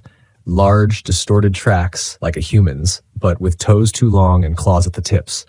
They weren't ours, and they definitely weren't made by any animal I could think of. "Julian," I hissed, shaking his shoulder. "Huh?" he mumbled. "Footprints," I whispered. "Look." He groaned, but sat up, rubbing his eyes. When he saw the tracks, his face lost its usual bravado. "Could be a bear," he said, though his voice lacked conviction. "Since when do bears have toes like that?" He didn't answer. Instead, He grabbed his camera and snapped a photo. The flash lit up the clearing for a brief moment, and I could have sworn I saw movement at the edge of the trees. A shadow, low to the ground, slipping out of sight. The next day, Julian tried to laugh it off. "Probably just a deer," he said, scrolling through the photos. The tracks were blurry in the picture, but the unease from the night before clung to me like a second skin. We packed up and decided to move farther into the forest, hoping to shake the eerie feeling. Julian wanted to find a ridge he'd read about online, something with a view of the lake. His GPS, an old model with a cracked screen, kept losing signal, but he assured me he could navigate by instinct. "Instincts are why we got lost in Colorado that one time," I reminded him. "That was different," he said, grinning. "It wasn't different." By mid-afternoon, we were hopelessly off course. The forest around us grew denser, the trees older and gnarled. Julian's humor started to fade, replaced by irritation. We set up camp again in a clearing, this one darker and less inviting than the first. That night, the cries started. We were sitting by the fire, Julian fiddling with his camera, when we heard it, a faint, high-pitched wail, like a woman calling for help. "Did you hear that?" I asked, my stomach tightening. "Yeah," he stood, peering into the darkness. "It's probably a coyote," I said, trying to convince myself as much as him. "Coyotes don't sound like that." The cry came again, closer this time. "Help me." The voice was frail, almost broken. Against every instinct screaming in my head, Julian grabbed his flashlight and started toward the sound. "What are you doing?" I hissed, grabbing his arm. "Someone might be hurt," he said, shaking me off. "No, something's not right." Before we could argue further, the voice called again, this time from behind us. "Help me." We froze. Slowly, we turned. The voice had changed. It sounded like me. "Julian," it said. "Help me." Panic bubbled in my chest. Julian's flashlight beam swept across the trees, but there was nothing there. No one. Just the trees in the dark. Did you hear that?" Julian whispered. "Yeah," I said, my voice trembling. Suddenly, the fire flickered and dimmed. A branch snapped nearby, loud enough to make us both jump. Then we saw it, a shadow slipping between the trees. It was too fast, too fluid, and too human-shaped to be an animal. We backed toward the fire. "Stay close," I said, gripping the hatchet I'd brought for chopping firewood. The shadow stopped just beyond the firelight. In the faint glow of the flames, I saw it for the first time. A gaunt figure, pale and impossibly thin, its limbs too long for its body. Its hollow eyes glinted with a sickly yellow light, and its mouth, if you could call it that, twisted into a grotesque mockery of a grin. We didn't sleep that night. Julian sat clutching his camera, muttering about getting a picture of the thing. I kept the hatchet close, my eyes never leaving the edge of the clearing. The creature didn't move closer, but it didn't leave either. At dawn, we packed up and tried to find our way back to the main trail. Julian's GPS was useless, and my phone had no signal. The creature followed us, just out of sight. Occasionally, I'd catch a glimpse of it through the trees or hear its mimicry, the sound of Julian's voice calling my name, or mine calling his. By afternoon, Julian was unraveling. "This is incredible," he said, his eyes wide with manic energy. "No one's ever gotten proof of these things. If I could just—" "Stop!" I snapped. "This isn't a game. That thing isn't some photo op. It's hunting us." Julian glared at me but didn't argue. We stumbled into a clearing littered with animal carcasses, deer, rabbits, even a black bear, all torn apart. Their bodies were arranged in a grotesque pattern. Symbols were carved into the surrounding trees, markings I didn't recognize. "Eli," Julian's voice was barely a whisper. The air felt wrong here, heavy and oppressive. The creature emerged from the shadows, stepping into the clearing for the first time. It was worse up close. Its flesh hung loosely from its bones, and its movements were jerky, like a puppet on strings. Julian raised his camera, but I knocked it from his hand. "Run!" I said. We bolted, crashing through the forest like wild animals. The creature gave chase, its inhuman shrieks echoing around us. "This way!" Julian shouted, veering left. We burst into another clearing, this one with a pile of dried branches in the center. Desperation overtook me. I grabbed Julian's lighter and set the branches ablaze. The fire roared to life, and the creature stopped short, hissing and retreating into the shadows. For a moment, I thought we were safe. Then I realized the fire had spread to the underbrush. "Eli, we have to go," Julian yelled. We ran again, the flames chasing us as the forest turned into an inferno. Smoke filled the air, choking my lungs. We finally stumbled onto a dirt road, collapsing in exhaustion as the fire raged behind us. A passing ranger found us and called for help. We never told anyone about the creature. Who would believe us?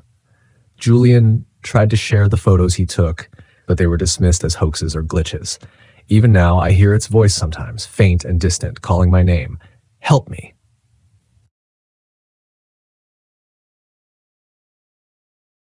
In 1991, I left behind the chaos of city life and settled in a remote cabin in the Bitterroot Mountains of Montana.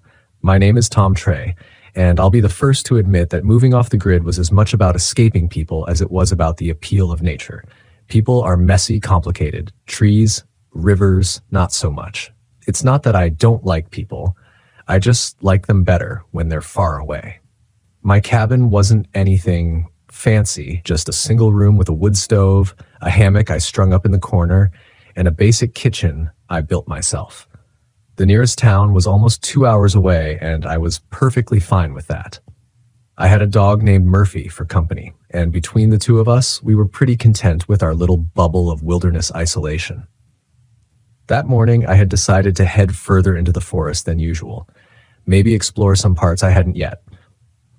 I'd been feeling restless lately, the kind of itch you get when the quiet becomes a little too loud, you know?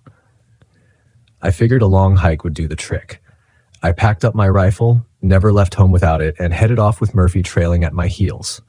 Murphy wasn't a big dog, some kind of mutt with a mix of husky and who knows what else, but he was a good boy. Always stuck close, rarely barked unless there was a reason.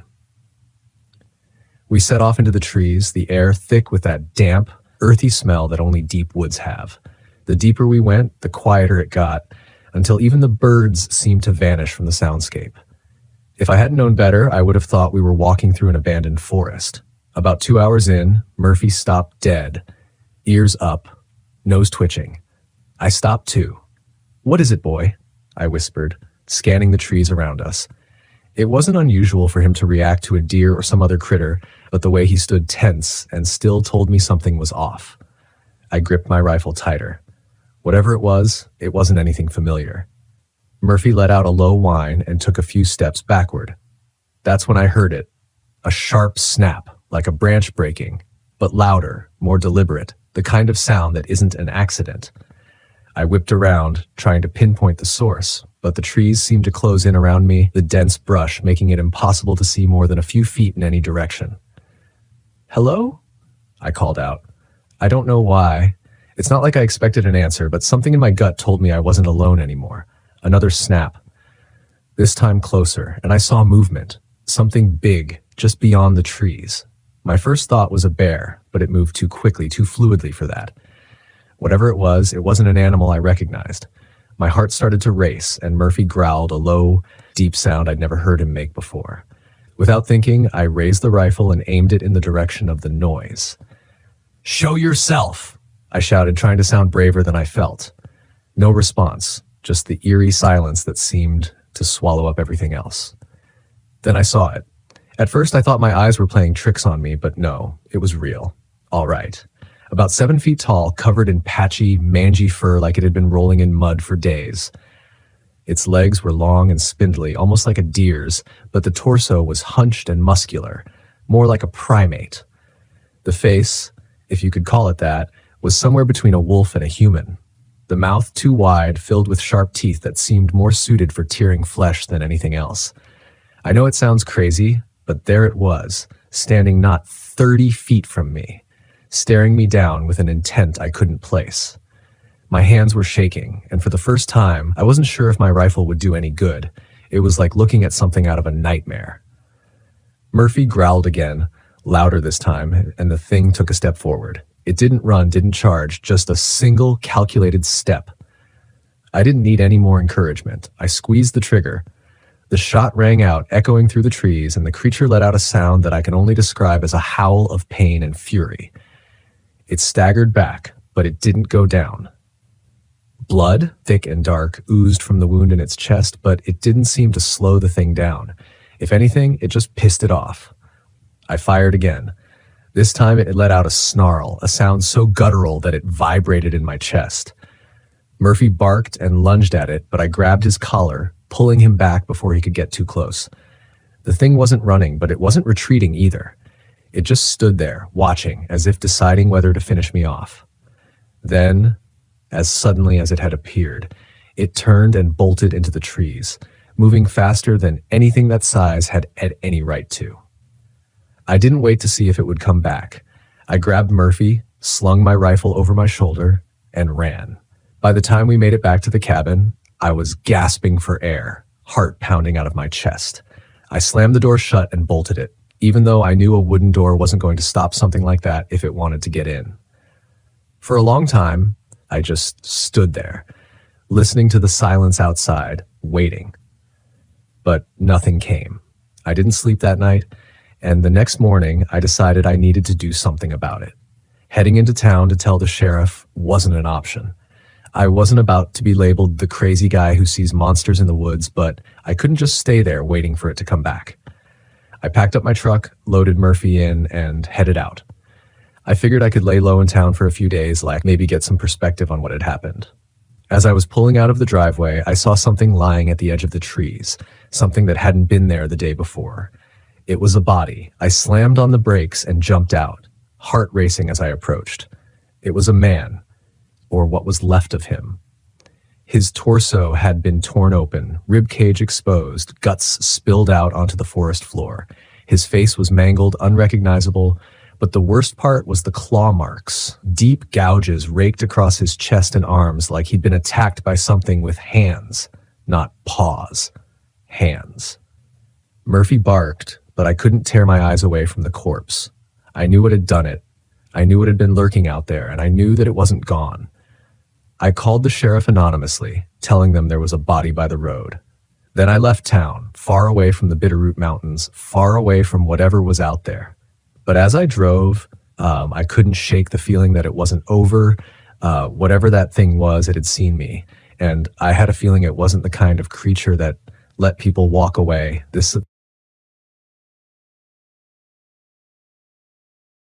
My name is Ethan Lopez. I'm 37 years old, and a part of me thought this trip to Hanging Rock Bluff would be a way to find some peace. I was wrong. What happened over the course of 3 days on that cliff will haunt me for the rest of my life. I wasn't looking for adventure. I just wanted some quiet, a break from the guilt I'd been carrying since my younger brother Eric died in a hiking accident 6 months ago. He had been following my lead when he slipped, and no amount of "it wasn't your fault" from well-meaning friends has made me believe it. So I packed up my RV and drove to Hanging Rock Bluff, a remote, jagged cliff overlooking the Des Moines River. I'd guided groups through places like this for years. Nature was my comfort zone. But what I encountered at the bluff was anything but natural. The drive to the bluff was uneventful, a mix of winding roads and fall colors fading into the chill of late October. I arrived mid-afternoon, parked the RV at a primitive campsite near the cliff's edge, and began setting up. The place was serene, with a spectacular view of the river below. I even caught myself thinking this might actually be what I needed. As I unloaded my gear, a park ranger pulled up in her dusty Jeep. Her name tag read Patty Glenn, and she had the kind of no-nonsense demeanor you'd expect from someone who spent decades dealing with reckless campers. "You camping here alone?" she asked. "Yeah," I said. "Needed to get away for a bit." She nodded, but her eyes lingered on me. "Stay on the marked trails and keep your fire contained, and watch yourself after dark. There have been strange reports from this area." "Strange how?" Patty hesitated, then shrugged. "Mostly hikers seeing things, shadowy figures, weird chanting. You know how people get with stories. Anyway, just stick to the basics, and you'll be fine." I thanked her, but as she drove off, I couldn't shake the feeling that her warning wasn't just about safety. By the time the sun dipped below the horizon, the wind picked up, carrying a bone-deep chill.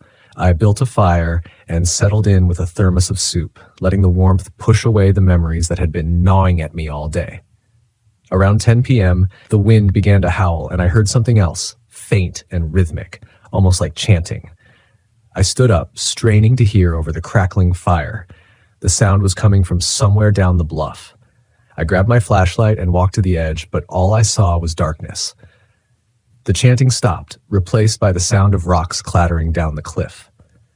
My first thought was wildlife, maybe a deer or raccoon. But when I looked again, I swore I saw movement in the shadows below. I told myself it was nothing. It had to be. The morning was cold and gray, with mist hanging over the river. I decided to hike a nearby trail, hoping the physical activity would clear my head, but the further I went, the more uneasy I felt. About a mile in, I noticed something carved into the bark of a tree, a strange symbol like a spiral surrounded by jagged lines. It looked deliberate, too precise to be random scratches. I took a photo, intending to look it up later. As I continued, I found more symbols etched into trees and rocks, all leading back toward the bluff. They felt wrong, like they didn't belong there. When I returned to my campsite, the firewood I'd left stacked by the RV was scattered. The forest around me was eerily silent. No birds, no rustling leaves, just the sound of my own breathing. That night, the chanting returned, louder this time. It seemed to come from everywhere at once, circling my campsite. I stayed inside the RV, clutching a mug of coffee and trying to convince myself it was just the wind. Then I saw the footprints. Barefoot, human-sized prints leading from the edge of the bluff to the door of my RV. I didn't sleep. Every time I closed my eyes, I thought I heard someone or something outside. Around 3 a.m., I made the mistake of looking out the window. A figure stood at the edge of the bluff, silhouetted against the moonlight. It was tall and cloaked in shadow with glowing eyes, eyes that seemed to pierce through the darkness. I froze, my breath catching in my throat. The figure didn't move, didn't make a sound. It just stood there, watching. I don't know how long I stared before I finally turned away, heart pounding. When I looked back, it was gone. By the time dawn broke, I was on edge, my nerves frayed. I told myself I'd pack up and leave, but part of me wanted to know what was happening. Around midday, I met Andy Bellamy, a young camper at a nearby site. He was wiry and jittery with the kind of manic energy that made you question whether he was trustworthy. "You seen them yet?" he asked, his voice low. "Seen who?" "The shadow people," he said, glancing around nervously. "They're always watching. Heard 'em chanting last night, didn't you?" I didn't answer, but my silence must have given me away. Andy grinned, a wild, unsettling grin. "They want something from you, same thing they want from all of us." I walked away, but his words stuck with me. That evening, the fog rolled in thick, cloaking the bluff in a damp, suffocating haze. I stayed close to the RV, reluctant to wander too far. As the fire flickered and dimmed, I heard a voice, soft, familiar. "Ethan." It was Eric. My chest tightened as I turned toward the sound. There, just beyond the firelight, was my brother. His face was pale, his clothes soaked as if he'd been caught in a storm. "Eric?" I whispered. He smiled, beckoning me closer. "Come on, Ethan. I've been waiting for you." Tears blurred my vision as I took a step forward, but something in the back of my mind screamed at me to stop. This wasn't right. Eric was gone. The figure's smile twisted into something cruel. Its eyes began to glow and its form shifted, elongating into a dark, shadowy mass. The chanting grew deafening, and shadowy figures emerged from the fog, their hollow eyes fixed on me. They were the coven, and they wanted me. I grabbed a branch from the fire, holding it like a torch as the shadows closed in. The flames seemed to repel them, but not for long. I remembered the symbols I'd seen on the trees and began carving one into the dirt with my multi-tool, using salt from my provisions to trace a protective circle. The figures hissed and writhed, unable to cross the barrier. Their whispers grew desperate, clawing at the edges of the circle. Finally, as dawn broke, the coven dissolved into the fog, leaving behind nothing but silence. I didn't wait to see if they'd return. I packed up and left the bluff as fast as I could. Weeks later, I found one of their symbols etched into the side of my RV, and every so often, when I'm alone at night, I hear Eric's voice calling my name.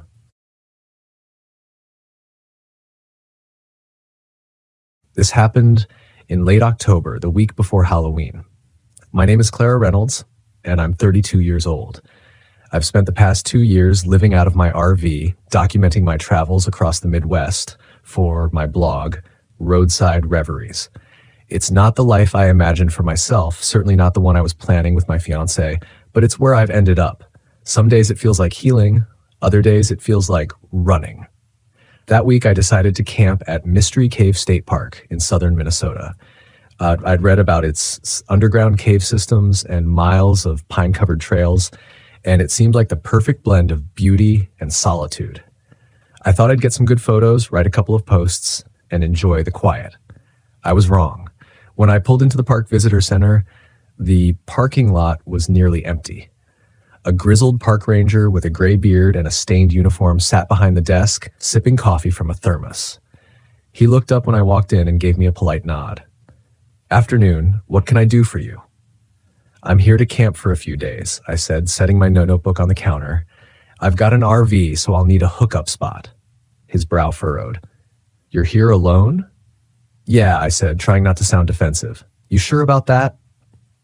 His eyes lingered on my face, and for a moment I thought he was going to outright tell me no. Then he sighed and reached for a map. "We're getting close to off-season," he said. "Not many folks around. You'll have most of the park to yourself, but I wouldn't recommend camping near the caves. The terrain's unstable, and there have been odd things reported." "What kind of odd things?" He hesitated. "Whispers. Shadows where there shouldn't be. Stuff that spooks people. Nothing concrete." I laughed nervously. "You get a lot of ghost stories around here?" "More than you'd think." He tapped the map, circling a spot near the caves. "If I were you, I'd steer clear of this area. The Pins campground is safer, and it's got a better view." I nodded, but as I walked back to my RV, I found myself drawn to the circled area. Whispers or not, I wanted to see the caves. By the time I reached the clearing near the caves, the sun was dipping low, casting long shadows across the pines. I parked my RV, leveled it, and stepped outside to take in the view. The air was crisp and still, carrying the earthy scent of fallen leaves. The forest was quiet, too quiet.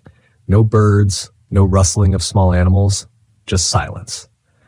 I shook off the unease and started setting up. The site itself was beautiful, surrounded by towering pines that swayed gently in the breeze. I cooked a quick dinner on my portable stove, then settled in with a book. That night, the whispers started. It was around midnight when I woke up. At first, I wasn't sure what had pulled me out of sleep. Then I heard it, a faint, high-pitched murmuring, like voices just outside the RV. I sat up, heart pounding. "Hello?" I called, trying to sound braver than I felt. The voices stopped. I grabbed my flashlight and stepped outside, scanning the clearing. Nothing. The forest loomed around me, dark and impenetrable. As I turned back to the RV, my light caught something on the rear window. A smudge, low to the ground, shaped like a handprint. I told myself it was condensation, a trick of the light, but deep down, I knew better. The next day, I decided to hike to the caves. The whispers still nagged at the back of my mind, but I convinced myself it was my imagination. The sunlight filtering through the trees bolstered my confidence. The cave entrance was marked by a rusted metal sign that read, "Do not enter without a guide." Of course, the sign was half buried in overgrown grass and the entrance was wide open. I stepped inside, my boots crunching on loose gravel. The air grew colder with each step, and the sound of dripping water echoed in the darkness. I switched on my headlamp, the beam cutting through the gloom. That's when I saw the plaque. It was bolted to the cave wall, weathered and faded, in memory of the children who were lost, 1963. Beneath the text was a black and white photograph, 5 children smiling awkwardly at the camera, flanked by a stern-looking ranger. The sight of it sent a shiver down my spine. I didn't know what had happened to them, but I felt an undeniable pull to find out. I spent the afternoon at the visitor center's archive room, digging through old newspapers and park records. What I found made my stomach turn. The 5 children had gone missing during a school field trip in 1963. Search parties combed the caves and surrounding woods for weeks, but no trace of them was ever found. The ranger in the photo, William Graves, disappeared shortly afterward. Rumors swirled about foul play, with some accusing Graves of leading the children into the caves and abandoning them. Others whispered that the caves themselves had taken them, that something dark and ancient lurked beneath the park. I left the archives feeling a strange mix of dread and curiosity. That night, the haunting escalated. I was cooking dinner when the whispers returned, louder this time. They seemed to come from all around me, weaving through the trees, brushing against the RV like the wind. "Who's out there?" I shouted, stepping outside with my flashlight. The beam swept across the trees and stopped on a figure. It was small, childlike, with glowing eyes that reflected the light. My breath caught in my throat. Then it was gone, darting behind a tree faster than anything human. I scrambled back into the RV and locked the door. My heart thundered in my chest as the whispers grew louder, more insistent. I huddled in the corner, clutching a kitchen knife and praying for morning. By dawn, I'd had enough. I decided to pack up and leave. But when I turned the key in the ignition, the engine wouldn't start. I checked the battery, the cables, everything looked fine, but the RV refused to turn over. That's when I saw the footprints, dozens of them circling the RV. Small, barefoot prints leading from the woods to the clearing and back again. I felt my stomach drop. Whatever was out there, it wasn't going to let me go. I spent the day trying to find a way out. My phone had no signal, and the park radio tower was too far to reach on foot. Before nightfall, desperation drove me to hike back to the caves, hoping I could find something, anything that might explain what was happening. The air inside the cave felt heavier this time, almost oppressive. The whispers were louder, echoing off the walls as I ventured deeper. I found an old ranger station tucked into a side tunnel. It was dilapidated, with broken furniture and mold creeping up the walls. On the desk, I found a leather-bound journal. It belonged to William Graves. The journal's entries were disjointed, filled with ramblings about the voices in the children. Graves wrote about how they'd lured him into the caves with their laughter, promising him eternal life if he stayed with them. I hear them calling me even now, one entry read. Their voices are soft, sweet, but there is something wrong beneath the sweetness, something hungry. The final entry was scrawled in shaky handwriting. They won't let me leave. They are not children anymore. They are something else. A noise behind me made me freeze. I turned slowly, and there he was.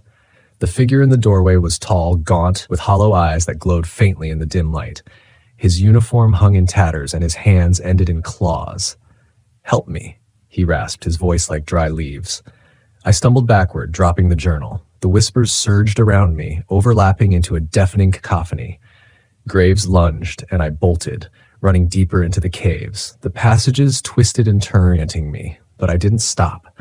I burst into a chamber filled with skeletal remains. The bones were small, scattered across the floor like discarded toys. My stomach churned as I realized what I was looking at: the missing children. The whispers turned into screams as Graves appeared in the entrance, his form twisting and stretching unnaturally. I grabbed a flare from my bag, striking it with trembling hands. The chamber filled with red light, and the spirits recoiled, their outlines flickering like shadows. With a desperate cry, I threw the flare into the pile of bones. Flames erupted, consuming the remains and illuminating the chamber.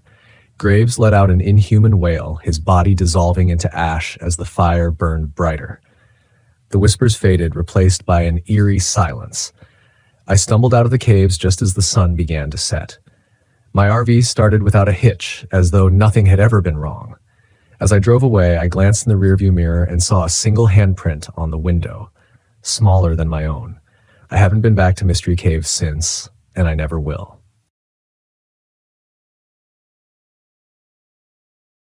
My name is Samuel Gonzalez. I'm 39 years old, and I make my living as a wildlife photographer. This happened last year in October during what was supposed to be a career-reviving trip to Cat Lake in East Texas. I had no idea that what I'd find there would make me wish I had never gone. I parked my RV in a secluded spot near the edge of the lake. The view was surreal.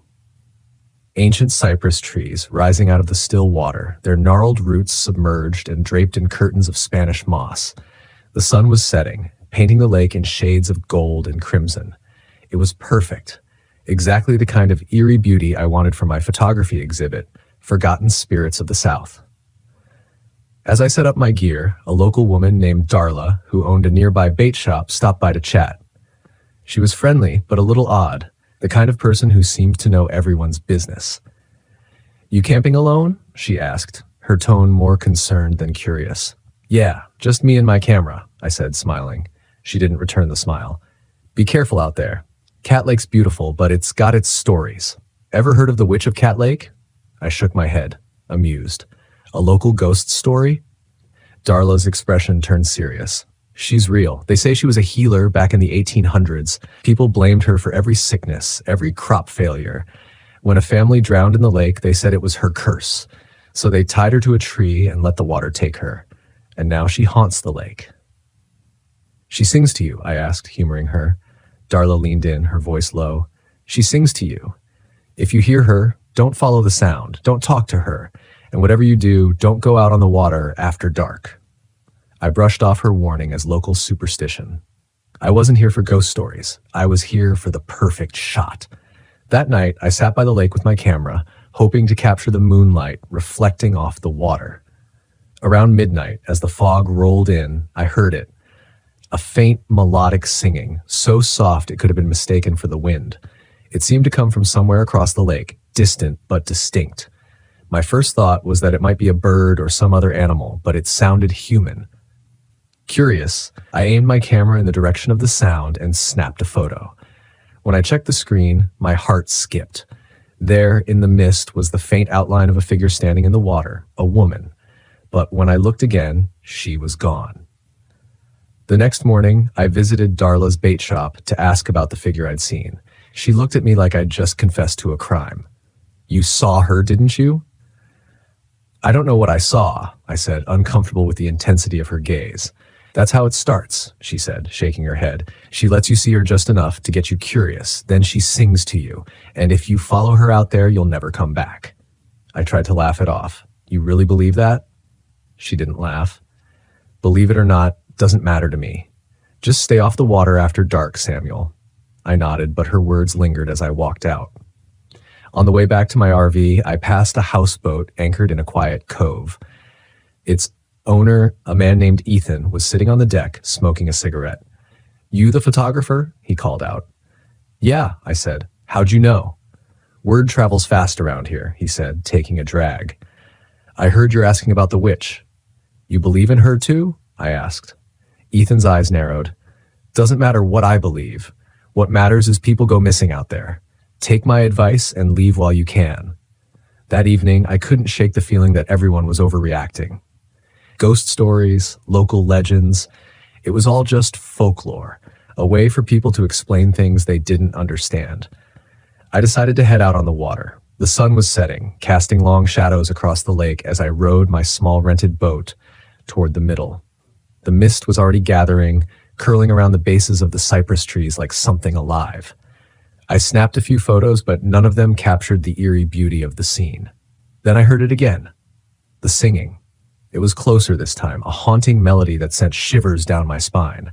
I tried to focus on my work, telling myself it was just my imagination, but the sound grew louder.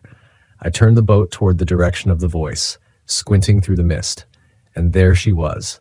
A woman stood waist deep in the water, her hair dark and matted, her skin pale as the moonlight. She looked up at me, and for a moment I couldn't breathe. Her eyes were hollow, empty sockets that seemed to pull at my soul. Help me, she whispered, her voice like the rustling of leaves. Panic surged through me. I grabbed the oars and began, but the water seemed to fight against me. The boat barely moved, as if the lake itself was trying to hold me in place. Don't leave me, she said, her voice rising in a mournful wail. I glanced back, and she was closer now, her hands reaching for the boat. Her touch was ice, sending a jolt of pain through my arm. I yelled and shoved her away, rowing with every ounce of strength I had. The mist thickened, and her wailing turned into a scream that echoed through the trees. Somehow, I broke free, the boat lurching forward as the water finally released its grip. When I reached the shore, I stumbled out, soaked and shaking. My camera was still slung around my neck, the lens fogged from the damp air. I looked back at the lake.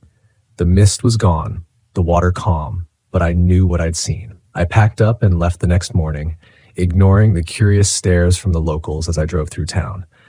I didn't stop until I was hundreds of miles away, safely parked in a rest area off the highway. When I reviewed the photos on my camera, my stomach turned. Every shot of the lake had the same figure in it, standing in the background, watching me. Her face grew clearer with each frame, until the last one showed her standing right behind me, her empty eyes locked onto mine. I deleted every photo. I never published the story, never mentioned the witch to anyone, But some nights I still hear her singing, faint and distant, like a memory I can't escape. And I'll never go back to Cat Lake.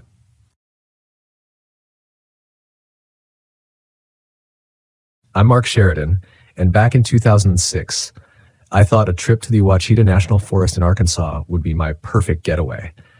I had been RV camping for years, and nothing had ever really phased me out in the woods until this time. I was a college professor on summer break, trying to get some peace from grading papers and dealing with know-it-all students. But like most things in my life, even this trip went sideways. It started innocently enough. I parked my RV in a remote campsite, a spot so off the beaten path it didn't even show up on the forest maps. I liked it that way. No families with kids running around, no loud tourists with their Bluetooth speakers blasting country music, just peace, quiet, and the occasional rustle of leaves. I figured I'd spend the next few days hiking, fishing, and making fun of myself for thinking I could still pull off my old, rugged camping days. But the solitude started feeling off by the second evening. I hadn't seen a single person since I arrived, and the silence wasn't comforting anymore. It was stifling, like the forest was holding its breath, waiting for something. I shrugged it off as paranoia at first. I mean, who wouldn't get a little jumpy after hours of quiet? I grabbed a beer, sat outside my RV, and tried to enjoy the sunset, even though it was a bit too quiet. I laughed at myself, a low, self-deprecating chuckle, thinking how city life had made me soft. That night, I heard something strange. It wasn't your usual forest noise, like wind through the trees or animals moving about. This was heavier, deliberate. Footsteps, maybe. But they stopped every time I tried to pinpoint where they were coming from. I figured it was just some animal checking out my camp. Nothing to worry about. Still, I couldn't shake the feeling that something was off. Maybe I should have left then, packed up and driven out. But who leaves over a few unsettling sounds? The next morning, I decided to hike a trail I'd seen nearby. It wasn't marked, but I'd always been the blaze your own trail type. About halfway in, I came across a clearing.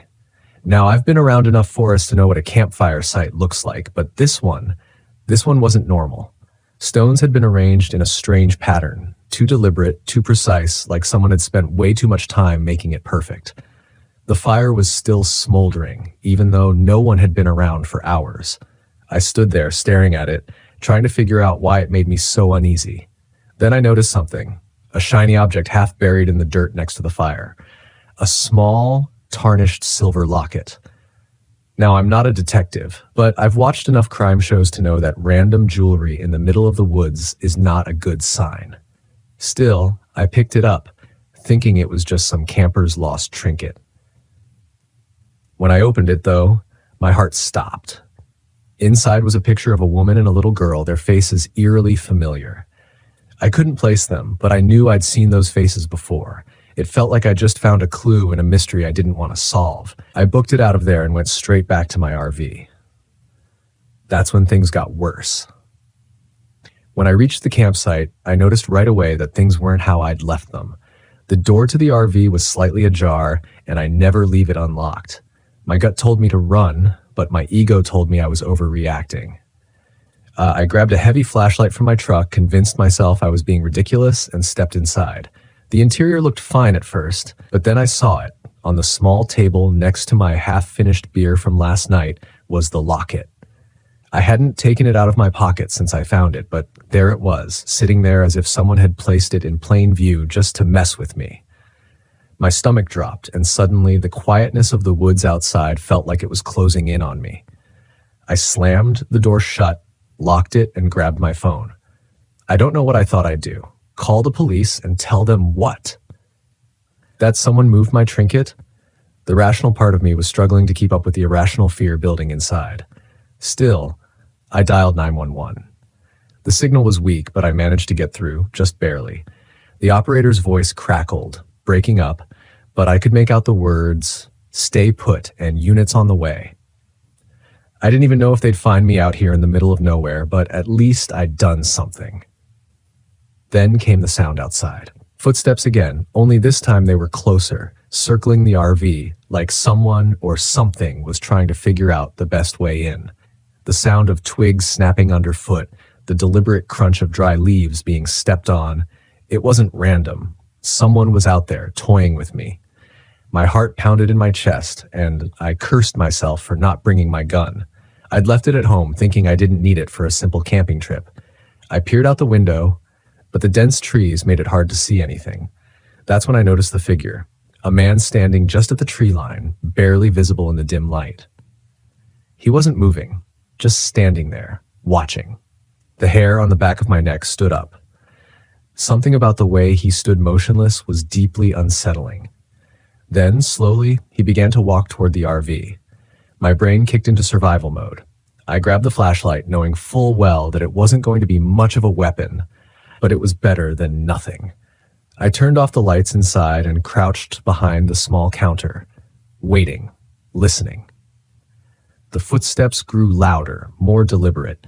He was close now, right outside the door. There was a pause, then the unmistakable sound of someone the door handle. It rattled slightly, but I'd locked it. I thought maybe that would deter him, but then I heard it, the slow scraping sound of a blade being dragged along the side of the RV. He was taunting me, trying to scare me, and it was working. I gritted my teeth, gripping the flashlight tightly, trying to keep my breathing quiet. Then came the knock. Not a loud, forceful knock, but a slow, deliberate tapping, like he was trying to get my attention. My blood ran cold. Who knocks in the middle of the woods like that? I had to do something. I couldn't just sit there, waiting for him to find a way in. So I did what any desperate, cornered man would do. I yelled. I screamed at him to leave, that I'd called the cops, that they were on their way. My voice cracked, and I could hear the fear in my own words, but I didn't care. I just wanted him to go away.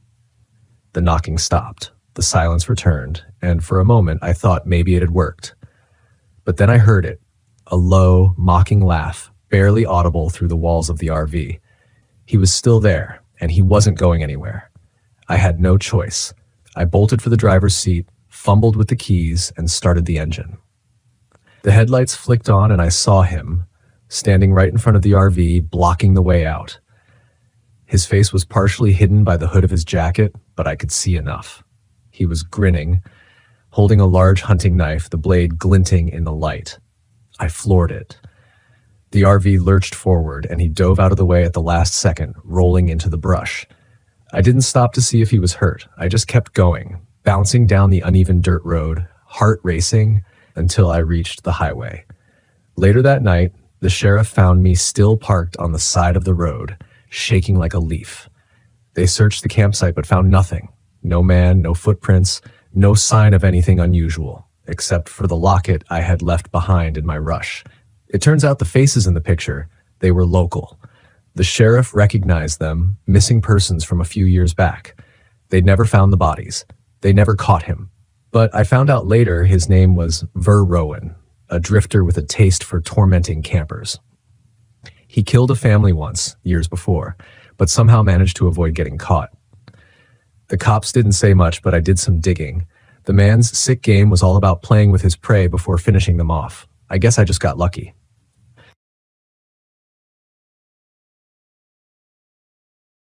My name is Jacob Mason. I'm 28 years old, a freelance travel writer, and this happened in the summer of 2022. My husband Jake and I were on a cross-country RV trip when we decided to camp at Preparation Canyon State Park in Iowa's Loess Hills. I had read about its remote trails and beautiful overlooks, but what caught my eye was a vague mention of Native American legends tied to the area. It seemed perfect for my blog, a mix of breathtaking scenery and a hint of mystery. Jake, being the practical one, wasn't as thrilled. "Are you sure this is a good idea?" he asked as we drove into the park. The gravel road was narrow and lined with dense woods that seemed to close in around us. "It's beautiful," I said, trying to sound confident. "And remote. No noisy campers or crowded trails." Jake grunted, focusing on the road. He'd been irritable since the RV's generator started acting up the day before. "Just don't get us stuck out here," he muttered. We set up camp near the edge of the forest, a spot that felt secluded and peaceful. The air was warm, the sunlight filtered through the leaves, and the hills rolled into the distance like something out of a painting. I snapped photos while Jake tinkered with the generator. "You're wasting your time," I called over to him. "Come hike with me." He looked up, wiping his hands on a rag. Someone has to make sure this thing works, or we'll be eating cold beans in the dark. Typical Jake, logical, grounded, and completely unwilling to let loose. I grabbed my camera and decided to explore on my own. The trail started out easy, winding gently uphill, but the farther I went, the quieter it became. The usual sounds of the forest, birdsong, rustling leaves, distant chirping, seemed to fade. Soon there was only the crunch of my boots on the dirt path and my own breathing. That's when I felt it, a presence. It's hard to describe, but it was as if the forest itself was watching me. I stopped and turned, half expecting to see someone behind me, but there was no one, just the trees, their branches swaying slightly in the breeze. I shook it off and kept walking, though my pace quickened. About half an hour in, I spotted movement up ahead, a figure, tall and thin, walking away from me down the trail. "Hello?" I called out. The figure didn't respond. They didn't even look back. I jogged a little to catch up, but when I rounded the bend, they were gone. The trail was empty. Back at the RV, Jake was scowling at a bundle of wires. "This thing's toast," he said as I approached. "We're running on fumes." "Well, the forest is creepy as hell, so maybe it's a sign we should leave," I joked. My voice lacked conviction. Jake glanced at me. "You okay?" "Yeah, just weird vibes out there." He rolled his eyes. "You and your vibes." We argued briefly about whether to stay another night, but I won out. I wasn't ready to give up on the photos and blog content I'd hoped to capture. That night, I woke to the sound of Jake's voice. "Jacob," he said softly, "come here." I blinked, groggy, and realized the voice was coming from outside the RV. I sat up, heart pounding. Jake was next to me, asleep. "Jacob," the voice called again, closer this time. My stomach twisted into a knot. I peered out the window and saw him, Jake, standing at the edge of the forest, his back to me. "Jake," I whispered, shaking his shoulder. He stirred and opened his eyes. "What?" I pointed to the window. "You're outside." Jake frowned, sitting up. He looked out, then back at me. "Stay here," he said. He grabbed a flashlight and stepped outside. I watched from the window as he scanned the area, the beam of light sweeping through the trees. "There's no one here," he said when he came back. I didn't sleep the rest of the night. The next morning, I tried to laugh it off. "Maybe I dreamed it," I said over breakfast. Jake didn't respond. He was examining deep scratches on the RV's door, 3 parallel gouges that hadn't been there the day before. "Raccoons," he muttered, but he didn't sound convinced. We decided to hike together that day, sticking to the main trails. Still, the eerie silence persisted, and I couldn't shake the feeling that we were being watched. We found tracks, large, clawed, and too deep to belong to a deer. They led into the woods but disappeared abruptly, as if whatever made them had simply vanished. Jake tried to stay logical, but I could see the tension in his jaw. "Let's head back," he said finally. That night, things escalated. We were sitting by the fire, trying to relax, when we heard it, my voice calling Jake's name. We froze. "Jacob," it said again, but it was wrong, off somehow, like a recording played on an old warped cassette. Jake grabbed my hand. "Get in the RV," he whispered. We locked the doors and shut the windows, but the voice continued, circling the RV. Then it changed. "Jake," it called now, mimicking me perfectly.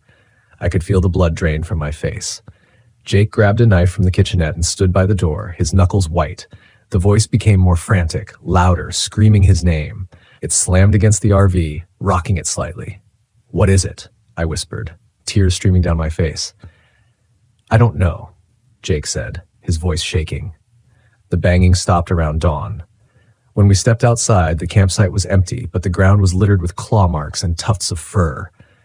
The RV's windows were scratched, and the fire pit had been scattered. "We're leaving," Jake said, but the RV wouldn't start. The generator was dead, and the backup batteries were drained. Jake worked frantically while I kept watch, clutching a flashlight and trying not to panic. Then I saw him, Jake, standing in the trees again. I nearly screamed. This time, the figure turned to look at me. Its face was almost Jake's, but stretched, twisted, wrong. "Jacob," it said, grinning too wide. We managed to start the RV just as the creature emerged from the woods, running toward us on all fours. Its mimicry was distorted now, guttural and alien. Jake floored the gas, and we sped down the gravel road, the creature chasing us for what felt like miles. It stopped abruptly at the park's boundary, watching as we drove away. We didn't talk about it for days. Even now, I don't know what we saw, but I've read enough since to believe it was something ancient tied to the land and its legends. I've never returned to the Loess Hills, and I never will. Some places are meant to be left alone. I've always been drawn to mysteries, but I never believed in the supernatural, ghosts, demons, wendigos. Those were just stories, nothing more. Grace, my best friend since college, had the opposite mindset. She lived for the thrill of the unexplained. It's how we ended up at Devil's Kettle in northern Minnesota, a waterfall that split in two. One half flowed downstream, the other disappeared into a deep, inexplicable sinkhole. No one knows where the water goes. People have tried tracking it, dropping dye and ping-pong balls into the hole, but nothing ever reappears. The mystery made it the perfect stop for our road trip. We arrived late in the afternoon, the low sun casting golden light across the dense woods of Judge C.R. Magny State Park. Grace parked our aging sedan in the small lot near the trailhead, and we loaded up with camping gear. "You sure about this?" I asked as I shouldered my pack. "The rangers said camping this close to the falls isn't recommended." "Emma," she said, flashing her usual mischievous grin. "Since when have we listened to warnings?" She wasn't wrong.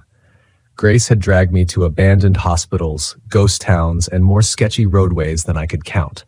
This time, though, something about the ranger's tone lingered. "Just don't get too close to the sinkhole," he'd warned, looking straight at Grace like he knew she'd ignore him. The hike was easy enough, 2 miles of well-worn trail cutting through towering pines and birches. The falls greeted us with a roar, mist rising as the water surged over the edge into the mysterious void. Grace stood on the overlook platform, leaning precariously over the rail. "Don't fall in," I said. She smirked. "What? You wouldn't jump in after me?" "Nope," I replied, deadpan. "I'd call your parents and tell them you were stupid enough to lean too far." We laughed, but as we set up camp near the falls, the humor faded. Something about the place felt wrong. The air had a heaviness to it like a storm was coming, but the sky remained clear. The forest, too, was eerily quiet. No birds, no rustling leaves, just the relentless roar of water. After dinner, we built a fire and sat talking about old times. Grace had her flashlight out, testing it, when the beam flickered and died. "Well, that's annoying," she muttered, shaking it. "Good thing you've got yours. Maybe try not breaking your gear next time," I teased, tossing her a spare headlamp from my bag. We turned in not long after, the fire burning low. The night grew colder, and I woke shivering. I reached for my jacket, but something outside stopped me. Whispers, faint and distorted like someone murmuring underwater. I rose, straining to listen. "Grace?" I whispered. Her steady breathing answered me. She was asleep. The whispers grew louder, more insistent until they formed words. "Emma, come outside." I bolted upright. That voice, it was mine. I grabbed the flashlight and pointed it toward the tent flap, heart pounding. There was nothing there, just the dense wall of trees and the crackle of the dying fire. I lay awake the rest of the night, every shadow a threat. In the morning, Grace's hiking boot was missing. "You're joking, right?" she said, searching around the tent. "I left them right here." We eventually found it hanging from a tree branch about 30 feet away. Neither of us had put it there. Grace brushed it off as a prank. I wasn't so sure. We hiked to the falls again, planning to photograph them in the early light. Grace, ever the daredevil, insisted on getting closer to the sinkhole. "This is a terrible idea," I said as she climbed over the protective railing. "It's fine. I'll be careful." She inched toward the edge, camera in hand, the roar of the falls drowning out my protests. Just as she leaned forward, her body jerked like someone had pushed her. She screamed, scrambling back from the edge. I rushed to pull her up. "What happened?" I asked, breathless. I don't know," she stammered, shaking. "I swear it felt like someone shoved me." The unease deepened as we hiked back to the campsite. The forest felt wrong, the air thick with decay. It was subtle at first, a faint, sour smell, but the farther we walked, the stronger it grew. I kept glancing over my shoulder, convinced we were being followed, though I never saw anything. That night, the whispers returned. This time, they were louder and unmistakable. "Emma," the voice called, dragging out my name. "Help me." It was Grace's voice. I sat up, heart hammering. "Grace?" I whispered, shaking her awake. She groaned, groggy and annoyed. "What?" she mumbled. "Did you hear that?" "Hear what?" I didn't answer.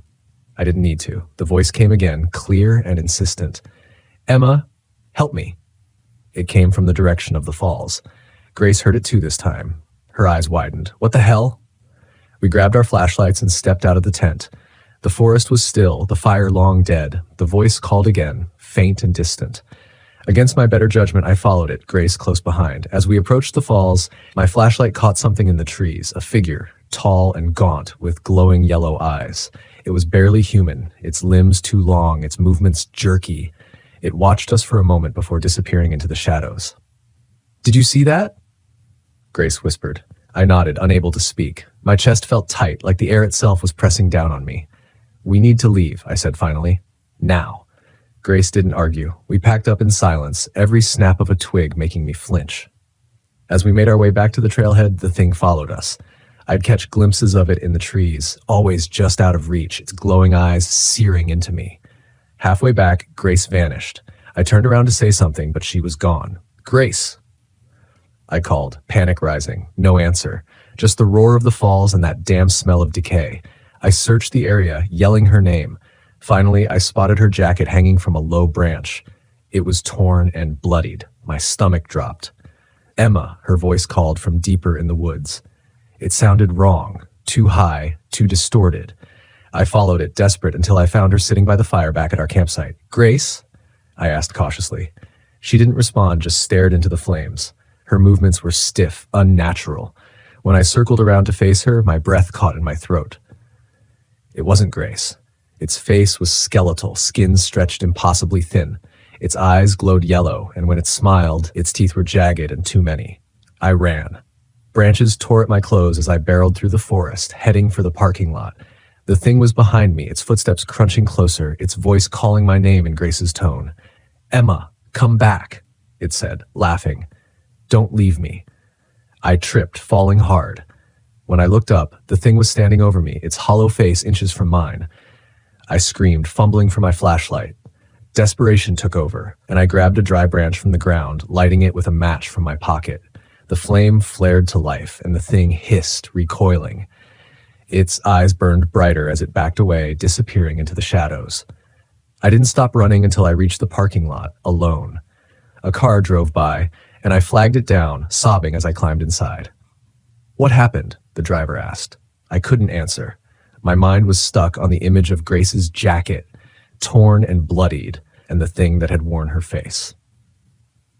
As the car pulled away, I glanced back at the forest. Grace was standing there at the edge of the trees, her eyes glowing yellow, her lips curled into a smile.